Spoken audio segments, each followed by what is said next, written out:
Hola, buenas tardes. Hoy vamos a dar comienzo al nuevo ciclo del taller de marcapasos, programado para todo el mes de agosto, todos los miércoles de agosto, en el cual vamos a hablar desde las bases de la estimulación con marcapasos convencionales, los avances fisiológicos, desfibriladores, y después vamos a terminar con un taller. La última clase va a ser presencial, el último jueves del mes, el último miércoles del mes, para que todos puedan aplicar lo que van a aprender con los grandes disertantes que tenemos y que nos acompañan en esta ocasión. En esta primera jornada vamos a hablar de principios esenciales del marcapasos y los avances fisiológicos a cargo de dos excelentes colegas electrofisiólogos, que son el doctor Andrés Cairo, electrofisiólogo del hospital privado, y el doctor Andrés Martelotto, que es electrofisiólogo del Sanatorio Allende. La primera clase va a ser los fundamentos de la estimulación cardíaca y nos acompaña también en esta ocasión el doctor Santiago Campos, que es uno de los coordinadores y al cual le agradezco la colaboración con nosotros. ¿Mm? Como las veces anteriores, los comentarios van a ser a través del chat. Como recuerda, la plataforma de web no nos permite otro tipo de interacción, así que vamos a estar abiertos a todos los comentarios por ahí. Cualquier duda la van comunicando por ahí y el doctor eh, se las va a ir evacuando con toda su sabiduría. ¿Mm? Gracias, Andrés, por estar con nosotros y te doy paso a tu presentación. Bueno, muchas gracias, Dimas, por la presentación. Buenas noches a todos. Bueno, en realidad me toca hablar de la parte, digamos, inicial del curso de estimulación cardíaca. Les pregunto si se ve la pantalla.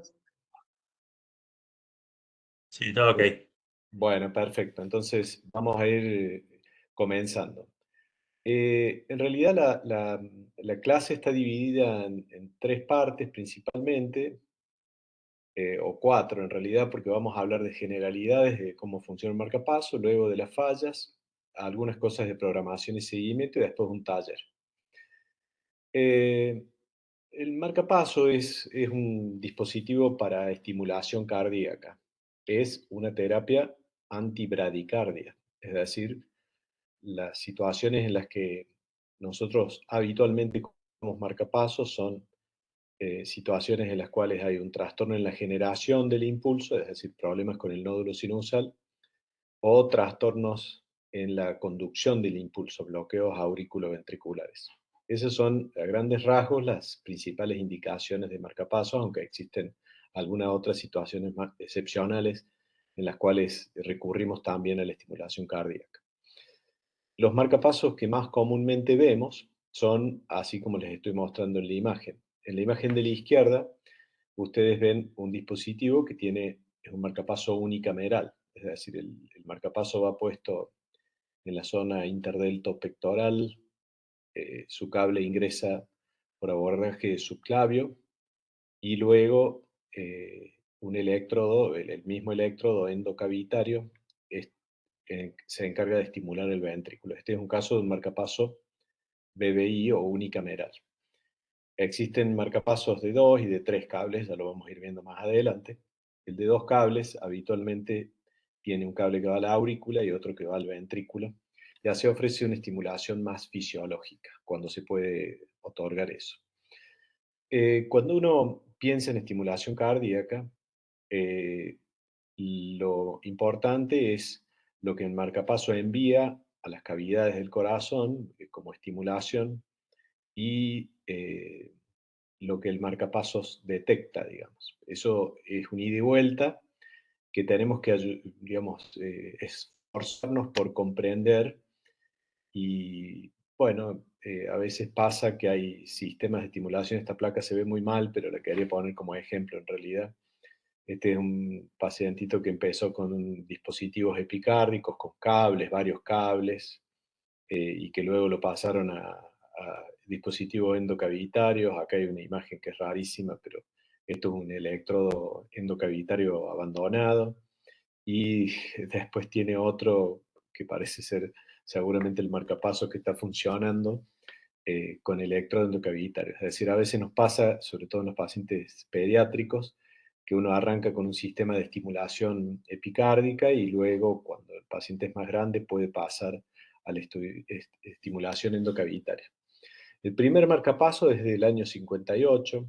En realidad, antes de eso había habido modelos de estimulación transitoria, con cables de estimulación transitoria y dispositivos que eran del tamaño de una batería de un auto, que el paciente lo llevaba como en un andador.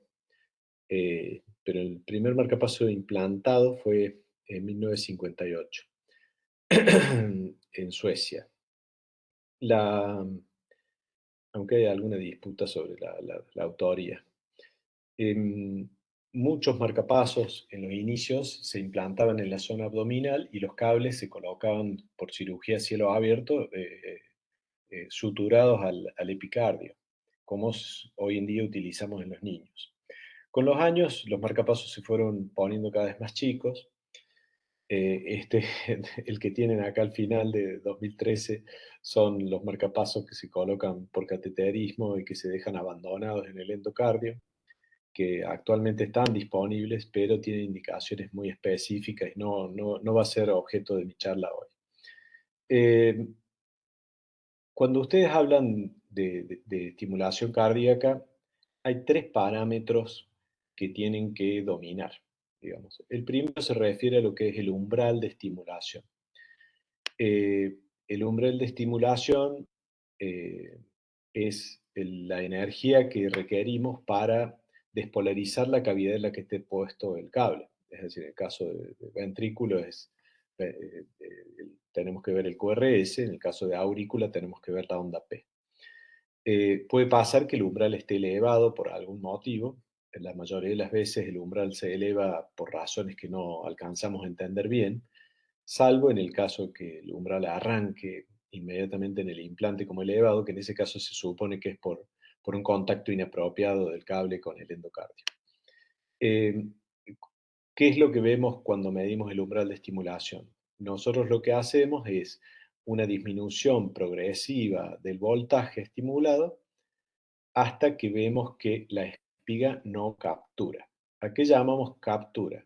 A esto que ven acá, es decir, que la espiga provoca un QRS. Eso es lo más importante, ¿sí? Cuando uno mide el umbral de estimulación, cuando hace el control del marcapaso, uno lo que busca es encontrar el voltaje mínimo que captura adecuadamente para así poder programar un margen de seguridad que se llama, que es por arriba. Los dos parámetros que nosotros utilizamos para definir lo que se conoce como salida de estimulación del marcapaso, o output en la literatura anglosajona, son, digamos, cuántos voltios en función del tiempo. Es decir, lo que se llama amplitud de impulso en voltios y lo que se llama ancho de pulso en milisegundos. Es decir, tantos voltios durante tantos milisegundos. Es decir, eso a nosotros nos permite, eh, digamos, eh, adecuarnos al umbral que tenemos de acuerdo a cómo es la situación. Eh, En general, cuando hablamos de sensado, obviamente la condición indispensable es que el paciente tenga un ritmo que sensar. Es decir, hay pacientes que tienen bloqueos AB completos muy avanzados o enfermedad del nódulo sinusal muy severa, en los cuales por más que uno quiera, no encuentra un ritmo que sensar. Es decir, el paciente está 100% estimulado y en esos casos no lo vamos a poder evaluar al sensado. Es decir, la condición indispensable para ver el sensado es que el paciente tenga actividad propia. Y en la programación del marcapaso nos da lo que se llama la sensibilidad, que en realidad es un poco engañoso el entendimiento de la sensibilidad, porque mientras menos sensibilidad le programo al dispositivo, más sensible lo estoy programando. Es decir, en otras palabras, el evento tiene que tener un determinado voltaje para ser visto eh, de acuerdo a cómo programemos el sensado. Es decir, si la valla equivale a cómo programe yo el sensado, si programo el número bajito, voy a ver bien la actividad eléctrica, cardíaca intrínseca. En cambio, si programo un número alto, no voy a censar algunos eventos cardíacos porque no los voy a ver, básicamente. Entonces, viéndolo más como es un electrograma, supóngase que yo tengo un electrograma de 5,5 milivoltios, yo habitualmente le programo 2 milivoltios y lo voy a ver perfectamente bien porque tengo un margen de programación entre 2 veces y media y 3, que es lo que se recomienda, ¿sí? Entonces, si por el contrario yo tengo un electrograma muy chiquito, de 1,8 por ejemplo, y yo programé a 2 milivoltios el sensado, esa actividad eléctrica propia, intrínseca del paciente, no va a ser vista por el marcapaso y por lo tanto el marcapaso va a estimular de manera asincrónica. Es decir, cuando usted tiene un problema de subsensado, el marcapaso funciona de una manera asincrónica, es decir, ignora cualquier QRS que tenga el paciente. Eh, y por lo tanto, obvio, estimula de más, ¿sí? Este es un ejemplo de estimulación asincrónica. Este QRS, el marcapaso está programado a determinada frecuencia. Este QRS debería haber sido visto y el marcapaso no lo vio y estimuló, a este tampoco lo vio y estimuló. Y si ustedes ven en continuidad cómo viene el marcapaso está estimulando de manera asincrónica. El problema es que esto puede generar que el impulso caiga sobre la onda T y eso puede generar arritmias ventriculares severas como la torcida de punta. Eso puede ocurrir.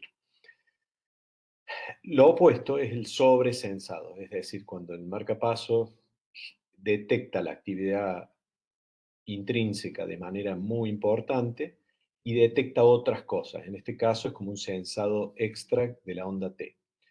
Si yo veo que esa actividad tiene 3 milivoltios, y bueno, yo tendré que programar un valor intermedio entre esto que no quiero ver y esto que sí quiero ver para hacer que el marcapaso funcione adecuadamente. A veces es muy desafiante cómo programar un paciente que está teniendo sobresensado. Si yo por lo pronto lo programo en 2 milivoltios, a esta actividad de sobresensado, el marcapaso la va a ver y va a modificar su comportamiento porque lo va a detectar como un estímulo que tiene que modificar el comportamiento. Por ejemplo, si es la onda T, va a resetear desde, desde este evento sensado, va a resetear la frecuencia, entonces va a estimular una frecuencia más baja que lo que tiene que estimular. Podemos tener sobresensado por muchas cosas. Podemos sobresensar las T, podemos sensar campos lejanos, que es lo que el ejemplo más común es un cable que está en aurícula, que detecta aurícula, pero también detecta un campo lejano de ventrícula. Entonces uno ve como un electrograma doble, aurícula-ventrícula. Eso puede pasar, puede haber miopotenciales esqueléticos, el músculo pectoral mayor puede provocar eso. Yo tenía una paciente con marcapaso que se desmayaba cuando tiraba de la correa para abrir la persiana de su casa y era porque el aparato le sensaba los miopotenciales del músculo pectoral y eso hacía que el marcapaso inadecuadamente se inhibiera y que se quedaba sin ritmo y se desmayaba. O puede haber sobresensado de interferencia electromagnética, con cualquier dispositivo eléctrico puede ocurrir. Em, el concepto de impedancia es otra cosa, es decir, la impedancia se refiere a la resistencia eléctrica, eh, utiliza, digamos, básicamente el principio de que hay una resistencia al estímulo eléctrico que uno utiliza. Y hay distintas situaciones en las cuales la impedancia puede verse alterada. Algunas tienen que ver con ruptura del revestimiento del cable, digamos, del cobertor de silicona que tiene el marcapaso, que eso genera como una fuga eléctrica y eso habitualmente, bueno, puede provocar eh, cambios hacia arriba en la digamos, cambios hacia abajo en la impedancia, es decir, que caiga la impedancia. Y la fractura del conductor del cable, que es mucho más grave, la fractura, esa habitualmente se asocia a una impedancia que normalmente está por encima de los 2000. Hay un rango más o menos normal de impedancia que es entre 300, 350 y 1200 más o menos. Puede variar con algunas cosas, pero en general los pacientes tienen que tener una impedancia en ese rango. Habitualmente cuando la impedancia está más de 2000 significa que hay algo fracturado o que el cable no está conectado, digamos. Em, Hay distintos intervalos en el marcapaso que nos ayudan a que el marcapaso no cometa errores en la estimulación, que tiene que ver principalmente con los periodos de blanqueo. Los periodos de blanqueo son periodos durante los cuales, luego de una estimulación o de un evento sensado, el marcapaso no le da importancia a lo que detecte, digamos, porque si no se vuelve loco. Entonces, luego de un evento sensado, hay un periodo de blanqueo en el cual el marcapaso es como que no le da importancia a ninguna cosa que detecte. Después hay otro periodo que es lo que se llama periodo refractario, que la diferencia entre blanqueo y refractario es que en el periodo de blanqueo el marcapaso directamente no detecta nada. Y en el periodo de blanqueo el marcapaso sí detecta algo, pero de acuerdo a cómo lo programamos. Es decir, el aparato dice, sí, yo estoy viendo esto, pero lo mismo no le voy a dar importancia.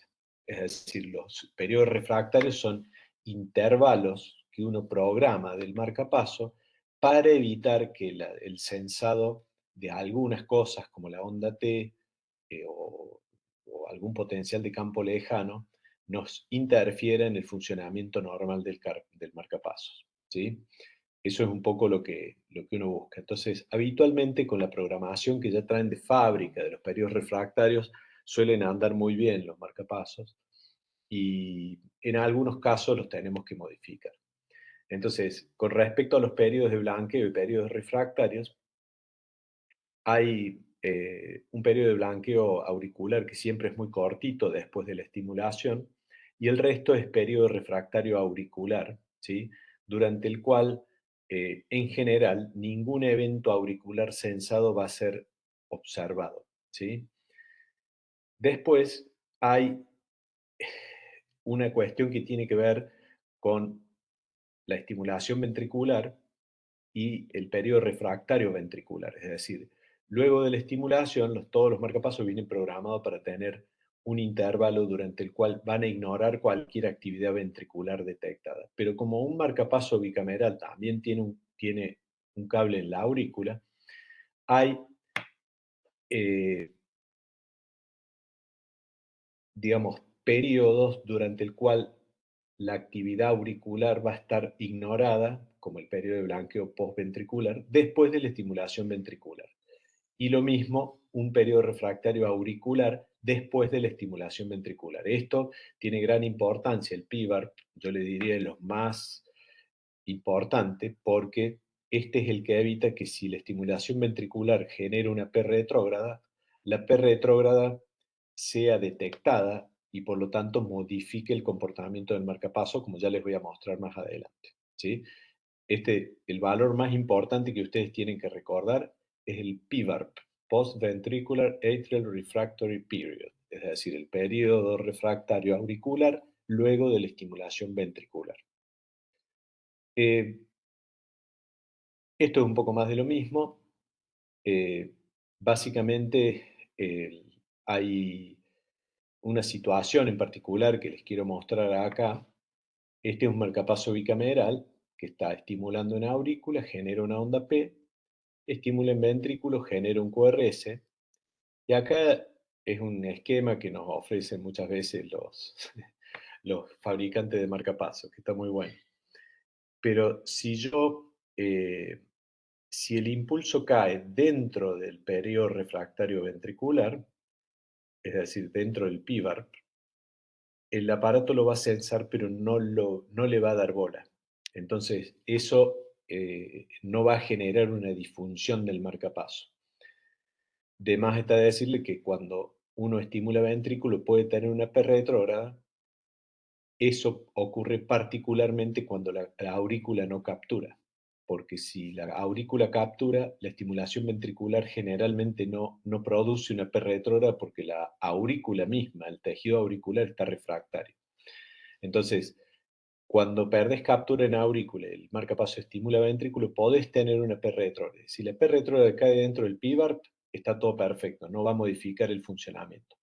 Pero si P retrógrada cae por fuera del PVARP, ¿sí?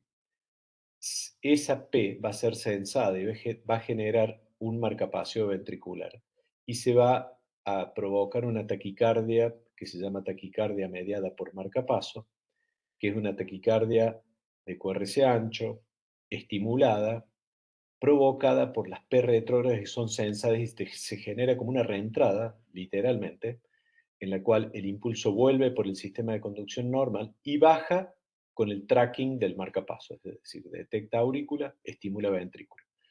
Y esa es una situación que se puede corregir con la programación de muchas maneras. Una de ellas es aumentando la salida en aurícula para no perder captura en aurícula, ¿sí? Para no generar la P retrógrada.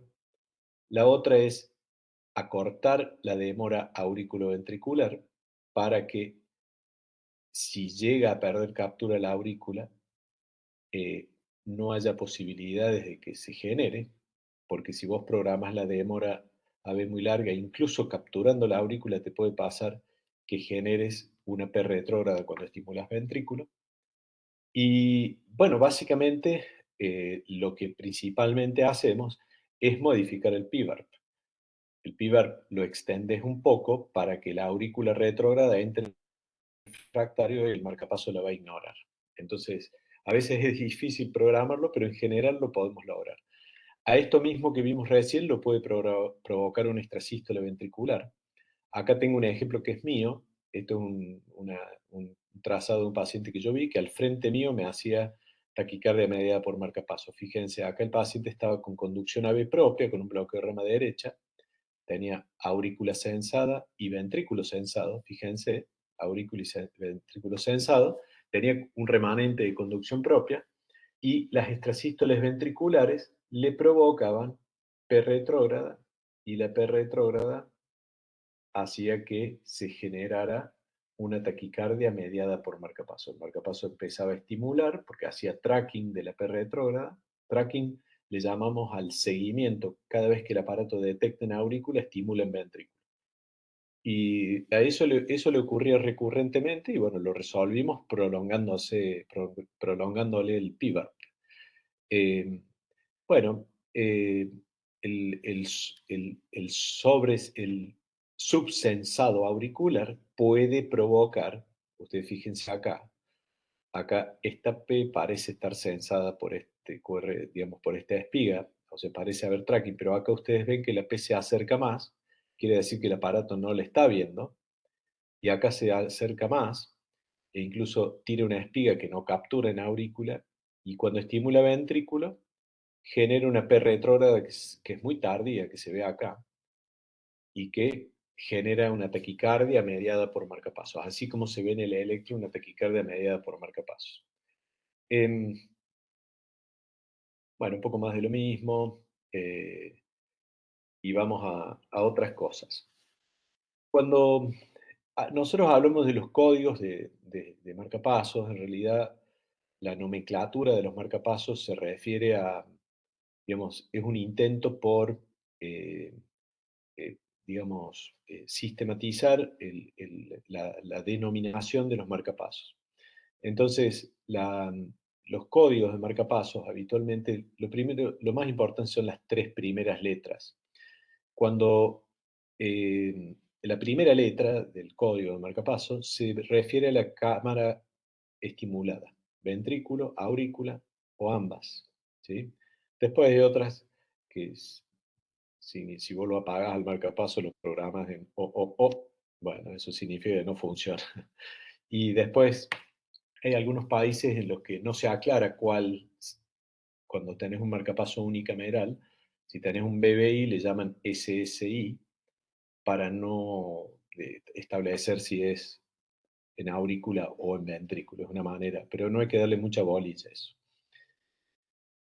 La segunda letra se refiere a la cámara sensada y básicamente las opciones son ventrículo, aurícula o ambas. Y la tercera letra se refiere, ese es el más importante, que es la respuesta del marcapaso al sensado. Y las opciones son T de disparar, de trigger, y de inhibir, o dual, es decir, que hace las dos cosas. Este es el concepto más difícil a veces de interpretar, porque es fácil de decir, bueno, tiene un VI, yo ya sé que tiene un marcapaso en ventrículo, que tiene un cable que estimula ventrículo, que detecta ventrículo y que se inhibe cuando detecta algo más rápido. Por ejemplo, yo lo programo a 60, el paciente está a 70, el marcapaso no estimula porque está inhibido adecuadamente. Lo mismo pasa para la aurícula, es decir, si tengo un paciente con enfermedad del nódulo sinusal, lo dejo ahí a 70 y el paciente, mientras no tenga un ritmo más rápido, va a estar estimulado en aurícula, ¿sí? Eh, y básicamente lo que es más difícil de entender es la función de disparo, de trigger.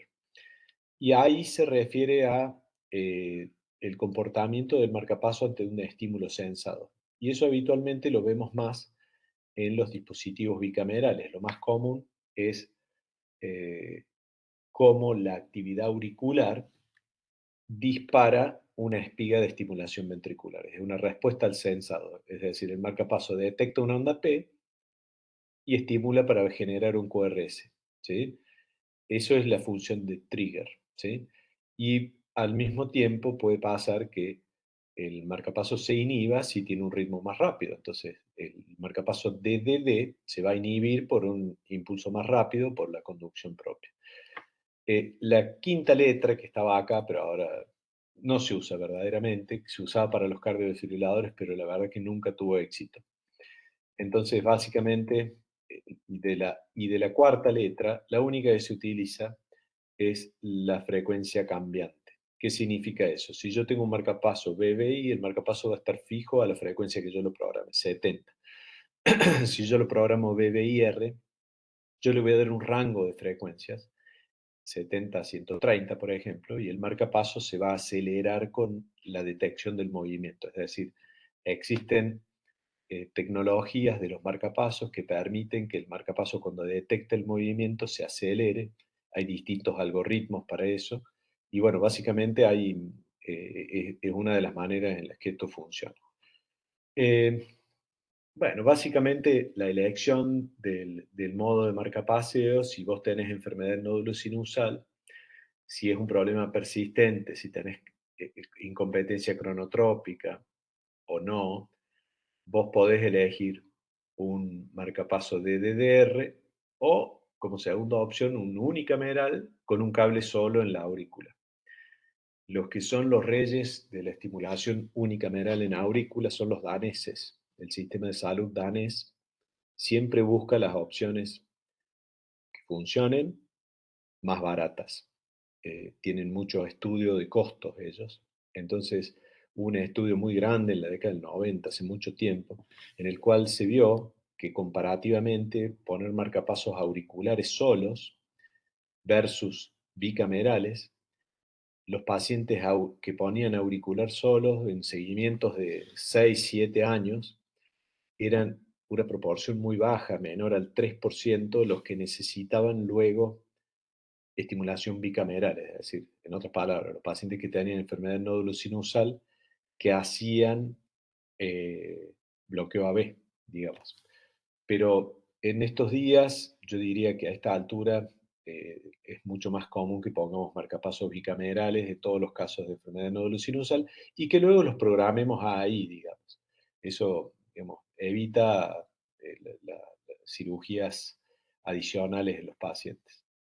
Y bueno, en bloqueos AB eh, hay distintas opciones, hasta uno podría utilizar marcapasos BBI. De hecho, hubo algunos estudios en bloqueos auriculoventriculares que no demostraron superioridad de los marcapasos DDD sobre los BBIR, pero esas son cosas muy del pasado y yo diría que en general uno opta por no perder la sincronía auriculoventricular en ningún caso. Entonces, en general, los dispositivos bicamerales hoy en día representan la mayoría. Yo le diría, es casi los únicos casos que ponemos BBI, por lo menos en mi práctica médica, son los pacientes que tienen fibrilación auricular permanente y necesitan por bradicardia estimulación, digamos. Entonces le pones un cable en ventrículo porque la aurícula fibrilada no se estimula, entonces no es necesario hacer mucha cosa.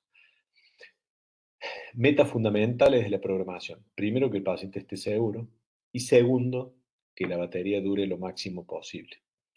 Es decir, en cualquier edad, hacer que un marcapaso dure mucho salva vidas, ayuda a los pacientes.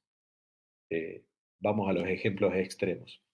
Si yo tengo un bebé, un neonato con bloqueo de complejo congénito, que le ponemos un marcapaso apenas nace o a los pocos años de vida, el hacer que cada dispositivo que va a tener a lo largo de su vida le dure lo máximo posible es muy importante, fundamental les diría. Porque a lo largo de la vida de un chico, de un marcapaso, uno va a tener infinidad de situaciones que van a comprometer la estimulación, como elevaciones de umbrales en los cables epicárdicos, fracturas de electrodos que ya llevan muchos años, que obligan a utilizar otros abordajes. Y es increíble, pero a veces pasa que uno ve un paciente de 30 años que va por su sexto, séptimo u octavo marcapaso y ya tiene todos los accesos vasculares ocupados y realmente es bastante complejo el tema. Eh, pero obviamente yo puedo hacer que dure mucho, pero tiene que estimular para que el paciente no ande mal. Eso es lo más importante. Eh, ¿Cómo hacemos para extender la vida útil de la batería? Bueno, disminuir los parámetros de voltaje. Es decir, la salida de estimulación tiene que estar ajustada lo más cercana posible al umbral.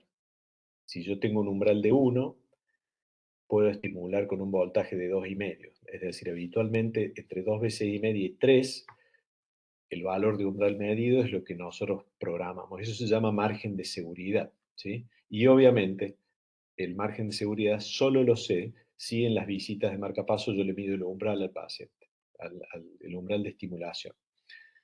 Eh, Hay cables que tienen impedancias alteradas, que ya se ponen viejos, van perdiendo el aislamiento, tienen impedancias bajas.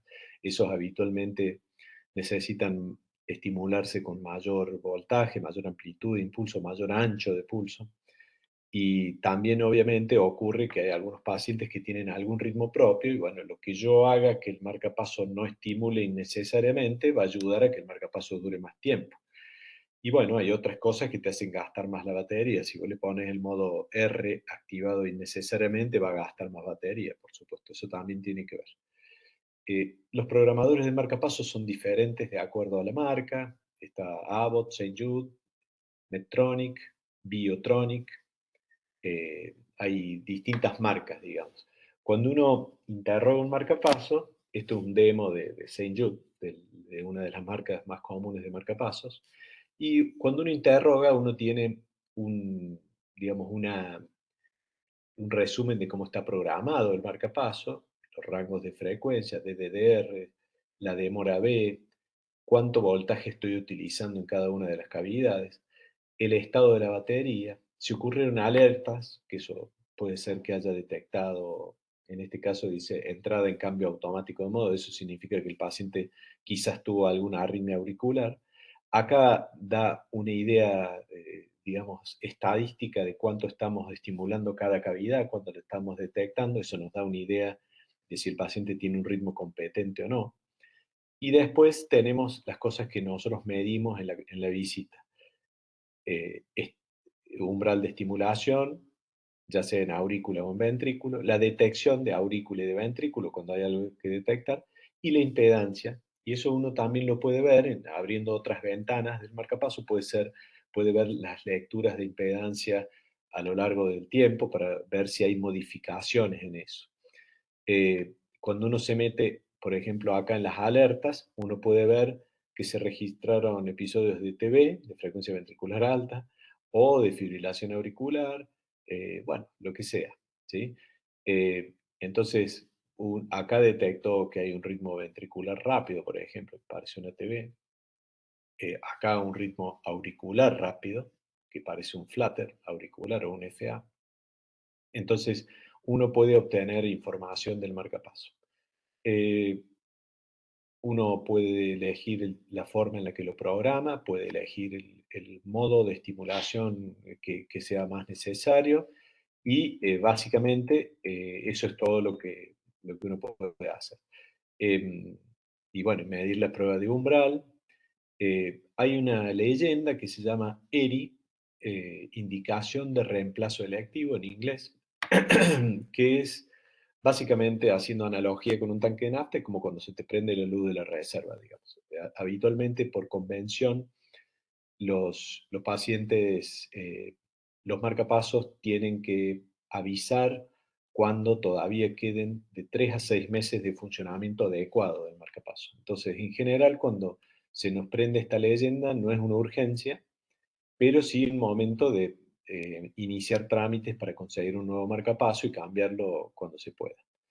Em, Nosotros, cuando interrogamos el marcapaso, también vemos las pruebas de los electrodos, como les decía recién, los eventos que han ocurrido, y bueno, uno decide cómo programa, digamos, qué modo de estimulación, si le pone respuesta en frecuencia o no, las salidas de los electrodos, la demora B, depende de qué conducción AB tenga el paciente, cómo programa el sensado, cambio de modo, que es una función que sirve cuando uno logra, digamos, cuando uno tiene arritmias auriculares, que el marcapaso no haga seguimiento de un ritmo auricular demasiado rápido, etcétera, etcétera, etcétera. Hay un montón de cosas que se pueden hacer. En general, nosotros hacemos una programación al implante eh, y solemos ver al día siguiente.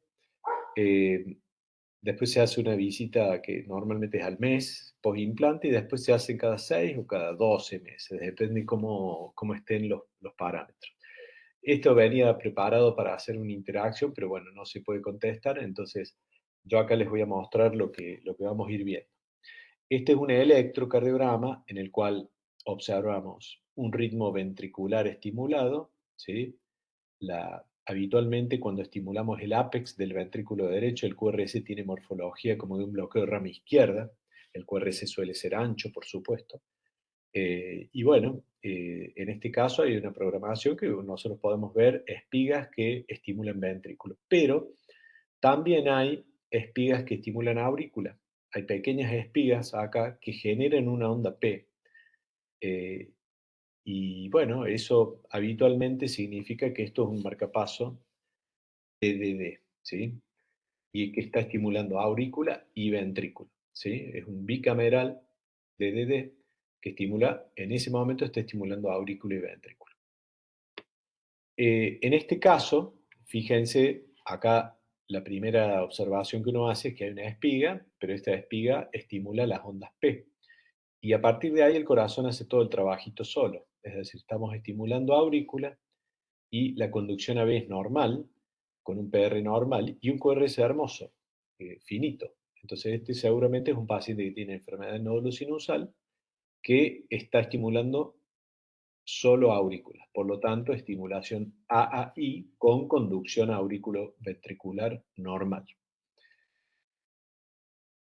Acá se pone distinta la cosa porque en realidad vemos una estimulación a 60 latidos por minuto, espigas ventriculares, morfología de bloqueo de rama izquierda, esto es ápex de ventrículo derecho.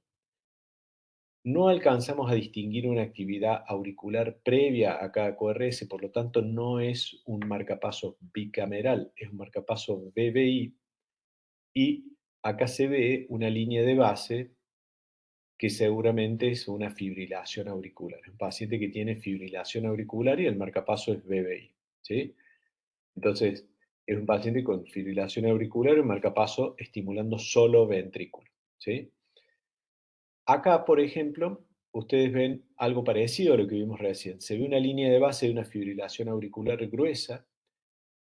Acá se ven espiguitas chiquititas de estimulación. Se ven chiquitas, pero se ven las espigas, fíjense. ¿Sí? Acá en B6 se ven. Es un marcapaso BBI en un paciente que tiene fibrilación. Y acá lo único que plantea dudas son estos eventos, que en realidad son extrasístoles ventriculares y que están adecuadamente censadas por el marcapaso. Es decir, el marcapaso estimula con esta frecuencia y como detectó esto, se inhibió adecuadamente y luego volvió a estimular. Entonces, esta extrasístole lo único que hace es resetear el intervalo que venía estimulando el marcapaso. Es decir, el marcapaso estimuló acá, tenía que estimular por acá más o menos, pero detectó esto, entonces se corrió su intervalo, este intervalo, entre espiga y espiga, lo corrió de acuerdo al evento sensado. Entonces es un marcapaso funcionando adecuadamente en modo BBI, ¿sí? Fibrilación auricular con marcapaso BBI, y agrego sensando adecuadamente las extrasístoles ventriculares. En este caso, uno ve que hay, es más finito esto. Este es un ritmo sinusal con un marcapaso de DD, pero en realidad acá hay algo que está pasando, que los QRS nos cambian acá en D2, fíjense, porque está alternando entre la conducción propia y la conducción con QRS, pero uno puede decir que el marcapaso está funcionando bien porque hay una alineación entre las P y los QRS de manera adecuada, digamos. Entonces está funcionando adecuadamente este marcapaso. Eh, en este caso, hay una duda si el marcapaso está funcionando bien. Es decir, acá fíjense lo que ocurre. Este es un marcapaso ventricular, viene estimulando, estimulando. Acá hay una P que no conduce, acá hay una P que no conduce y no está asociada al marcapaso, es decir, viene ignorando las aurículas del marcapaso, por lo tanto es un BBI. Y acá la P siguiente conduce con un QRS y ese QRS alcanza a ocurrir en un momento en el cual el marcapaso no tiene tiempo de inhibir su espiga. Entonces uno diría, che, este marcapaso no vio este evento. Es verdad, no lo alcanzó a ver, pero con este intervalo tan cortito, esto se llama pseudofusión, que es algo que a veces ocurre en pacientes que tienen bloqueos de rama derecha de base, que el impulso llega tarde al ventrículo derecho cuando el QRS ya comenzó por otro lado y el marcapaso no lo detecta adecuadamente, pero no es una disfunción específica de marcapaso, ¿sí? Genera dudas, por supuesto, eh, generaría muchas consultas y opiniones, pero es una falla, digamos, es una falla común, digamos, ¿sí? Eh, bueno, cuando uno ve un marcapaso puede ver si ocurren episodios de sobresensado. Esto es un sobresensado de actividad eléctrica. Esto puede ser perfectamente, no sé, una afeitadora que provocó ruido eléctrico en el cable auricular. Y acá el marcapaso lo que hace es, piensa que es fibrilación auricular y hace cambio automático de modo, pero uno ve perfectamente que esto es un ruido eléctrico, eso no es una arritmia. Eh, en el subsensado, es decir, puede pasar que digamos, la espiga auricular a esta P no la detectó, ¿sí? Entonces, eso se corrige modificando el valor de sensado. Acá, por ejemplo, eh, este es un marcapaso que venía estimulando BBI, y acá hay un QRS propio, pero fíjense que luego hay actividad sensada cuando en el electro no está ocurriendo nada. Esto es un sobresensado ventricular de algún potencial, vaya a saber qué es, y que genera inhibición inadecuada del marcapaso. Es un ruido eléctrico, puede ser una fractura de un cable, puede ser una interferencia eléctrica externa, puede ser cualquier cosa. Eh, Acá, fíjense lo que pasa acá. Es un marcapaso que viene estimulando aurícula, estimulando ventrícula, estimulando aurícula, estimulando ventrícula, estimulando aurícula, ventrícula. Y acá ocurre algo antes que un evento auricular sensado que genera que esta espiga auricular no provoque una onda P, no capture en aurícula, quizás porque la aurícula ya está en refractario, entonces hace que el latido siguiente que aparece sea detectado prematuramente, parece como si fuera un extrasístole eso. Pero bueno, son cositas que pueden pasar. En este caso hubo una pérdida de captura, vaya a saber, en una de esas porque esto era refractario. Eh, bueno, hay ejemplos de todo tipo, es un marcapaso BBR que acelera la frecuencia, la mayoría es con movimiento. Eh, bueno, en este caso hay una, una pérdida de captura o un sobresensado ventricular, eso puede ser, que es por inhibición cruzada, puede ocurrir cuando hay marcapasos, es complejo, pero la inhibición cruzada puede ocurrir cuando tenemos dos marcapasos por algún motivo. Por ejemplo, un paciente que se internó en terapia por una falla de marcapaso que le ponemos a la noche un transitorio y entre las espigas de uno y las espigas de otro se confunde. Eso puede pasar. Es complejo, no se lo voy a decir ahora. Em, Vamos a otra cosa. Eh, bueno, este fue un caso especial. Esta mujer tenía un desfibrilador, que es una paciente mía, 38 años, miocardiopatía hipertrófica con un desfibrilador puesto, y me la traen en silla de ruedas con el desfibrilador descargándole todo el tiempo. Y esto es lo que veo en la primera interrogación. Ella estaba con taquicardia sinusal y su cable ventricular detectaba un ruido eléctrico tremendo porque a la postre estaba fracturado el cable y había tenido, fíjense, en la última hora, descarga, descarga, descarga, descarga, fíjense, 16-24, 16-25, 16-26, dos choques, seis choques, tres choques, siete choques. Pobrecita, estuvo para psiquiatra después de eso.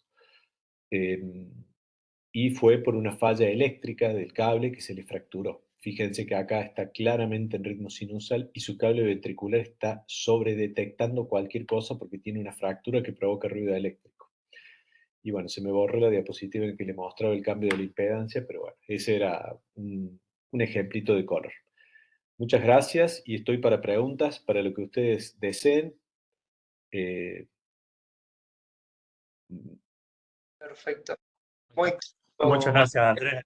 Una preguntita que que había entre los asistentes era justo que hablas del cambio de impedancia, sí. era qué pasaba si podía aumentar la impedancia en caso de perforación ventricular. ¿Mm? Eso era Mira, mira, una pregunta que surgió. normalmente, mira, vamos desde cero. Si vos interrogas un generador de marcapaso antes de conectarlo a los cables, la impedancia te da más de 3000. Es decir, habitualmente la impedancia significa integridad del circuito eléctrico. Es decir, cuando los casos en los cuales tenés impedancia alta es cuando tenés fractura de alguno de los componentes de los cables o el cable desconectado al marcapaso, digamos. Eso puede pasar. Cuando vos tenés perforación, eh, habitualmente la impedancia no es un valor que te define lo que vas a, lo que vas a hacer. Es decir, si el cable está perforando el ventrículo en el pericardio, es probable que la impedancia te dé normal o quizás tirando a baja, pero no te va a definir la conducta la impedancia, digamos, básicamente.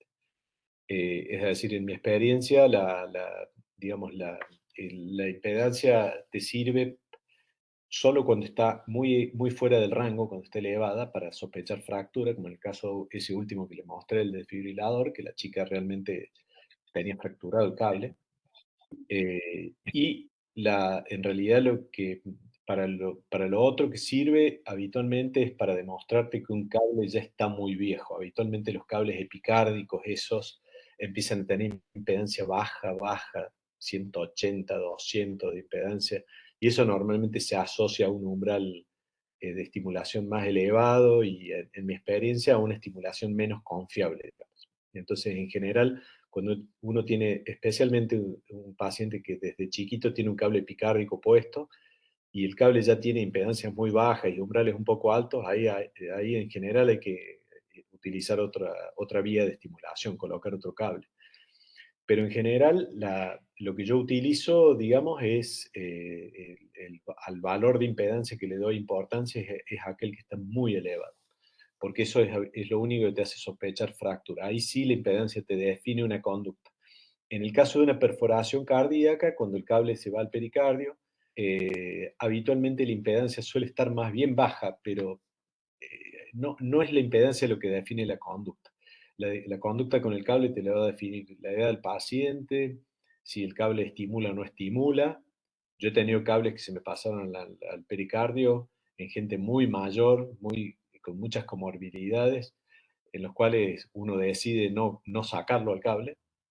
He tenido pacientes que les he como el cable estaba en el pericardio, y eran pacientes que tenían alto riesgo de hacer un taponamiento grave, les he abandonado el cable del pericardio y he colocado otro cable para estimular ventrículo.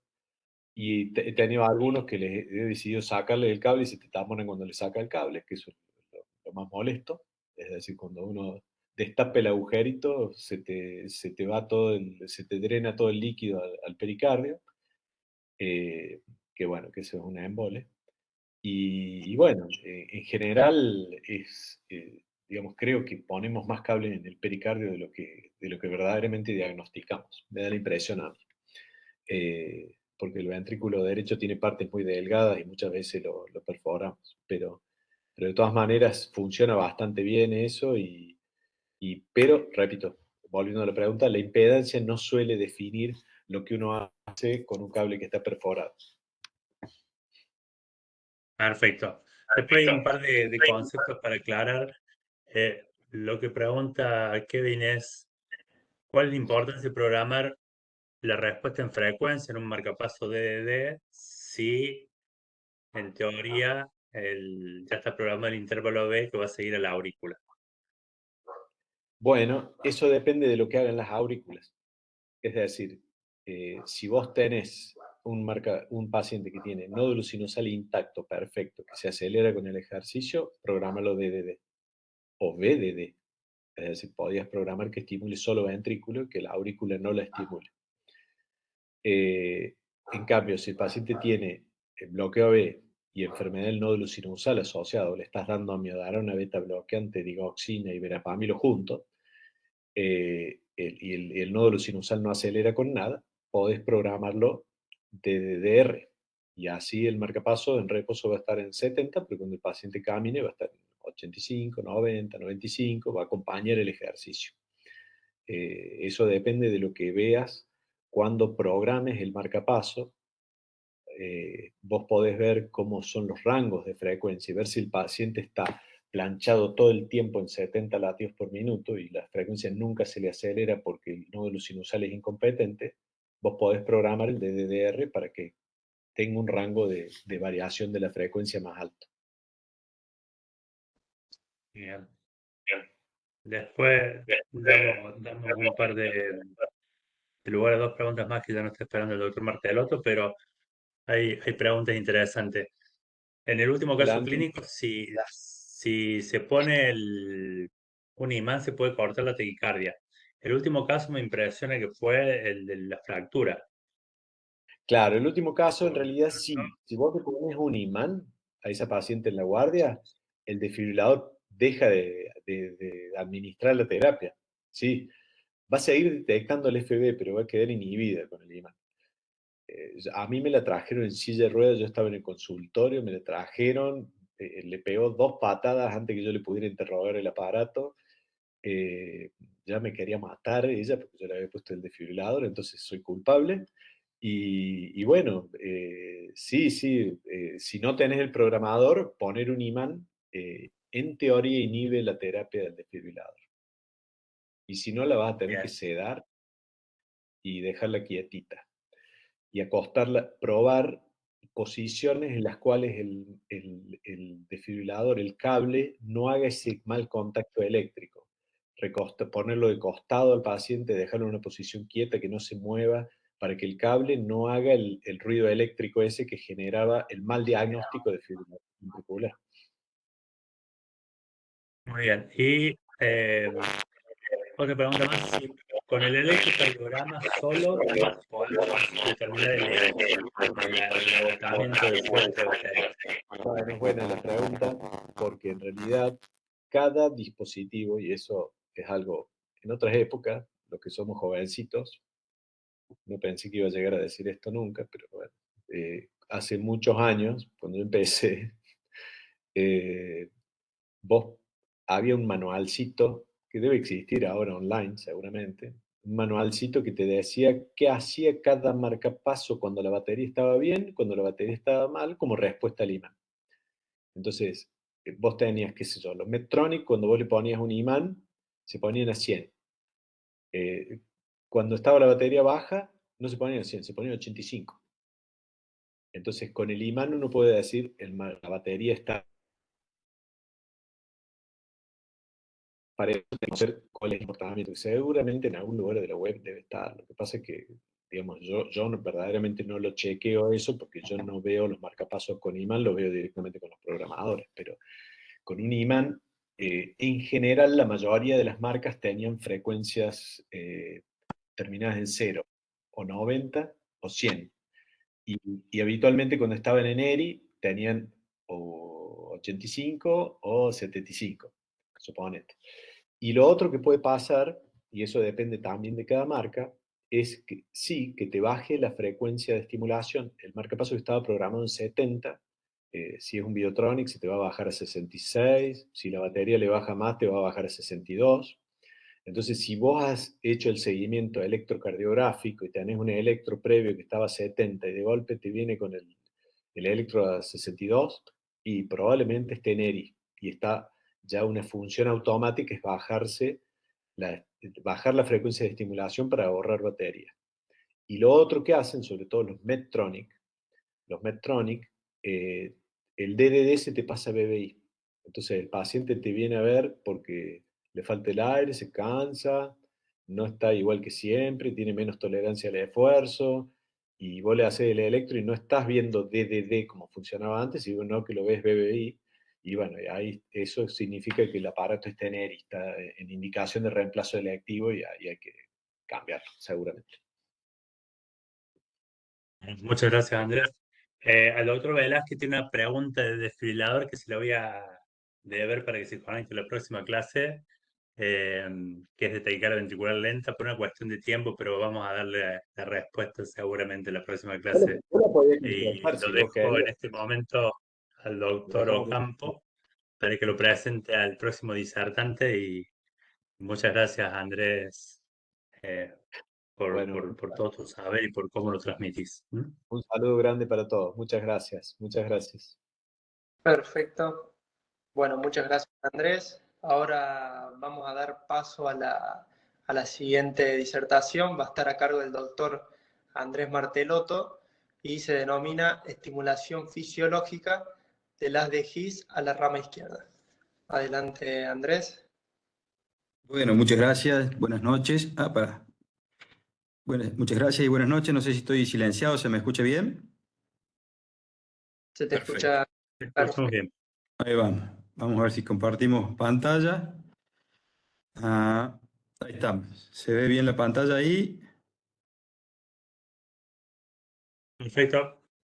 Perfecto. Bueno, muchas gracias por la invitación, Dimas, doctor Ocampo. Siempre un gusto participar en este tipo de actividades. En primera instancia, voy a pedir disculpas porque la charla la terminé sobre el pucho, obviamente. Tuve una confusión con la fecha, así que disculpas a Dimas y agradecimiento también a Dimas que me hizo recuerdo. Entonces, un poco la idea es hablar de lo que es la estimulación fisiológica, y en la literatura lo van a encontrar como CSP. ¿eh? De que la idea un poquito, esto, ¿por qué tiene? Permiso.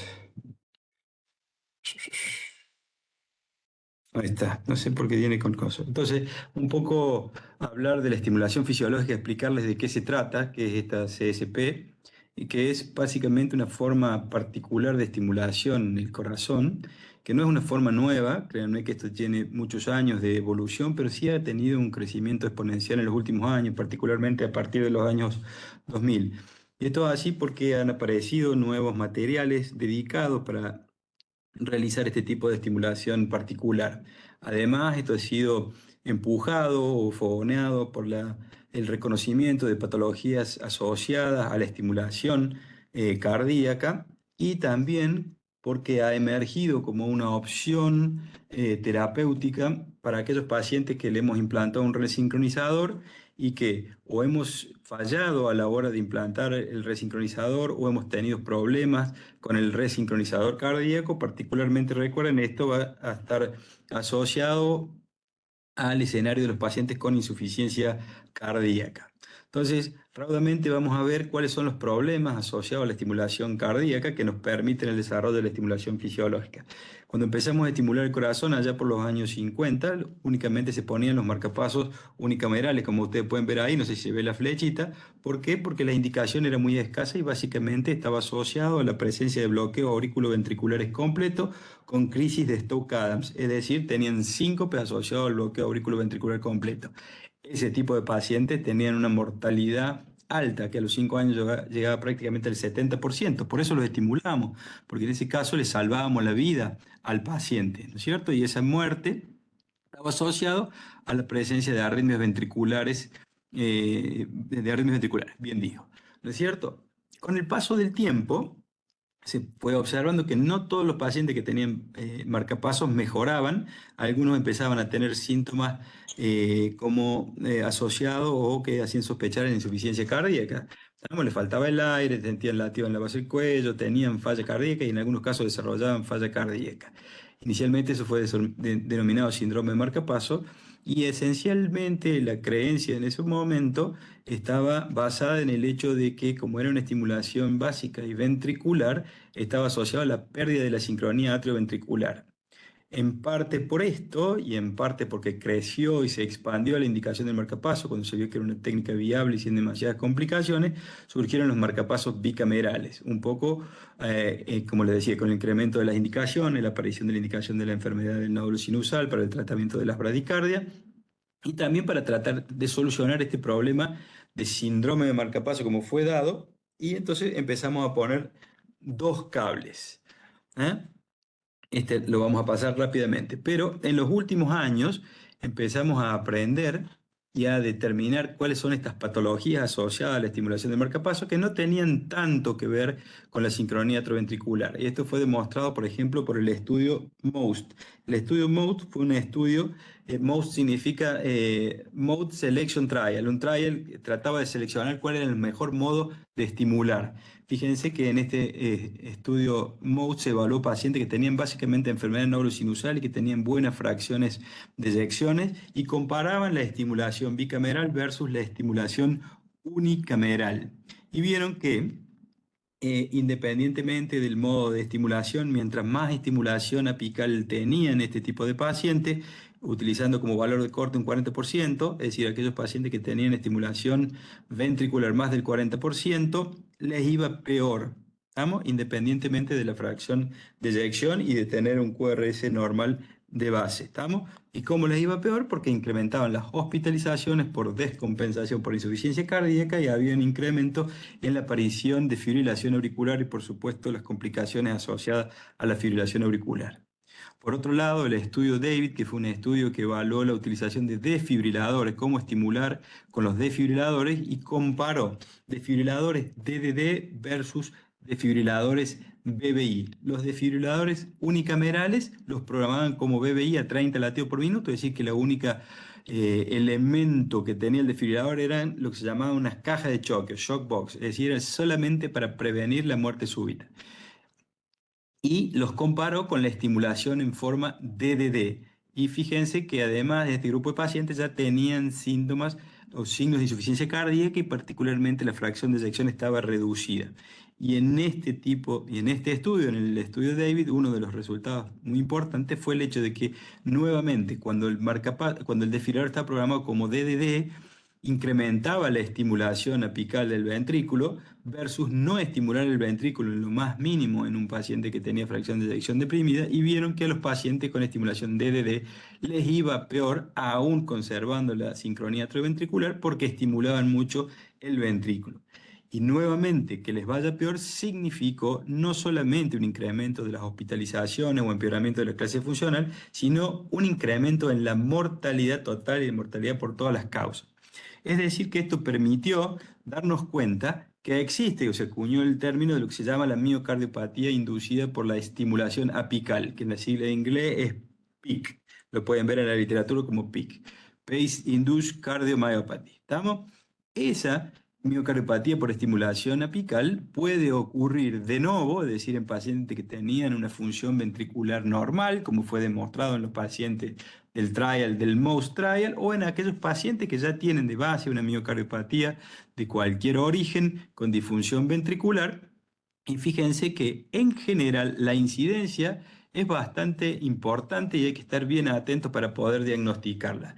Entre un 10 a un 20% de los pacientes que le colocamos un marcapasos y que estimulamos el ventrículo, el ápex del ventrículo derecho, podrán desarrollar entre 3 o 4 años desde que está implantado esta miocardiopatía asociada, que tendrá diversas manifestaciones, particularmente signos y síntomas de insuficiencia cardíaca, depresión de la fracción de eyección, más del 5%, pero sin bajar por debajo del 50%, o inclusive podrán deteriorar severamente la fracción de eyección. Es decir, que es una patología que debemos aprender a reconocer y tener en cuenta en nuestros pacientes estimulados.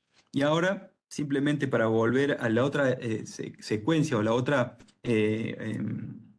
opción en la cual es interesante o podemos utilizar la estimulación del sistema de conducción, es la insuficiencia cardíaca. Ustedes ya saben que la insuficiencia cardíaca lleva asociada una serie de alteraciones y patologías, y yo me voy a centrar rápidamente en las alteraciones de la conducción intraventricular. Ustedes saben que dependiendo de la clase funcional del paciente con insuficiencia cardíaca, pueden tener entre un 30 y un 50% de alteraciones de la conducción intraventricular, particularmente en aquellos pacientes con fracción de eyección más deprimida, que se manifiestan esencialmente con el bloqueo de rama izquierda. El bloqueo de rama izquierda es un marcador de mal pronóstico en la insuficiencia cardíaca porque empeora la performance cardíaca y ensombrece el pronóstico.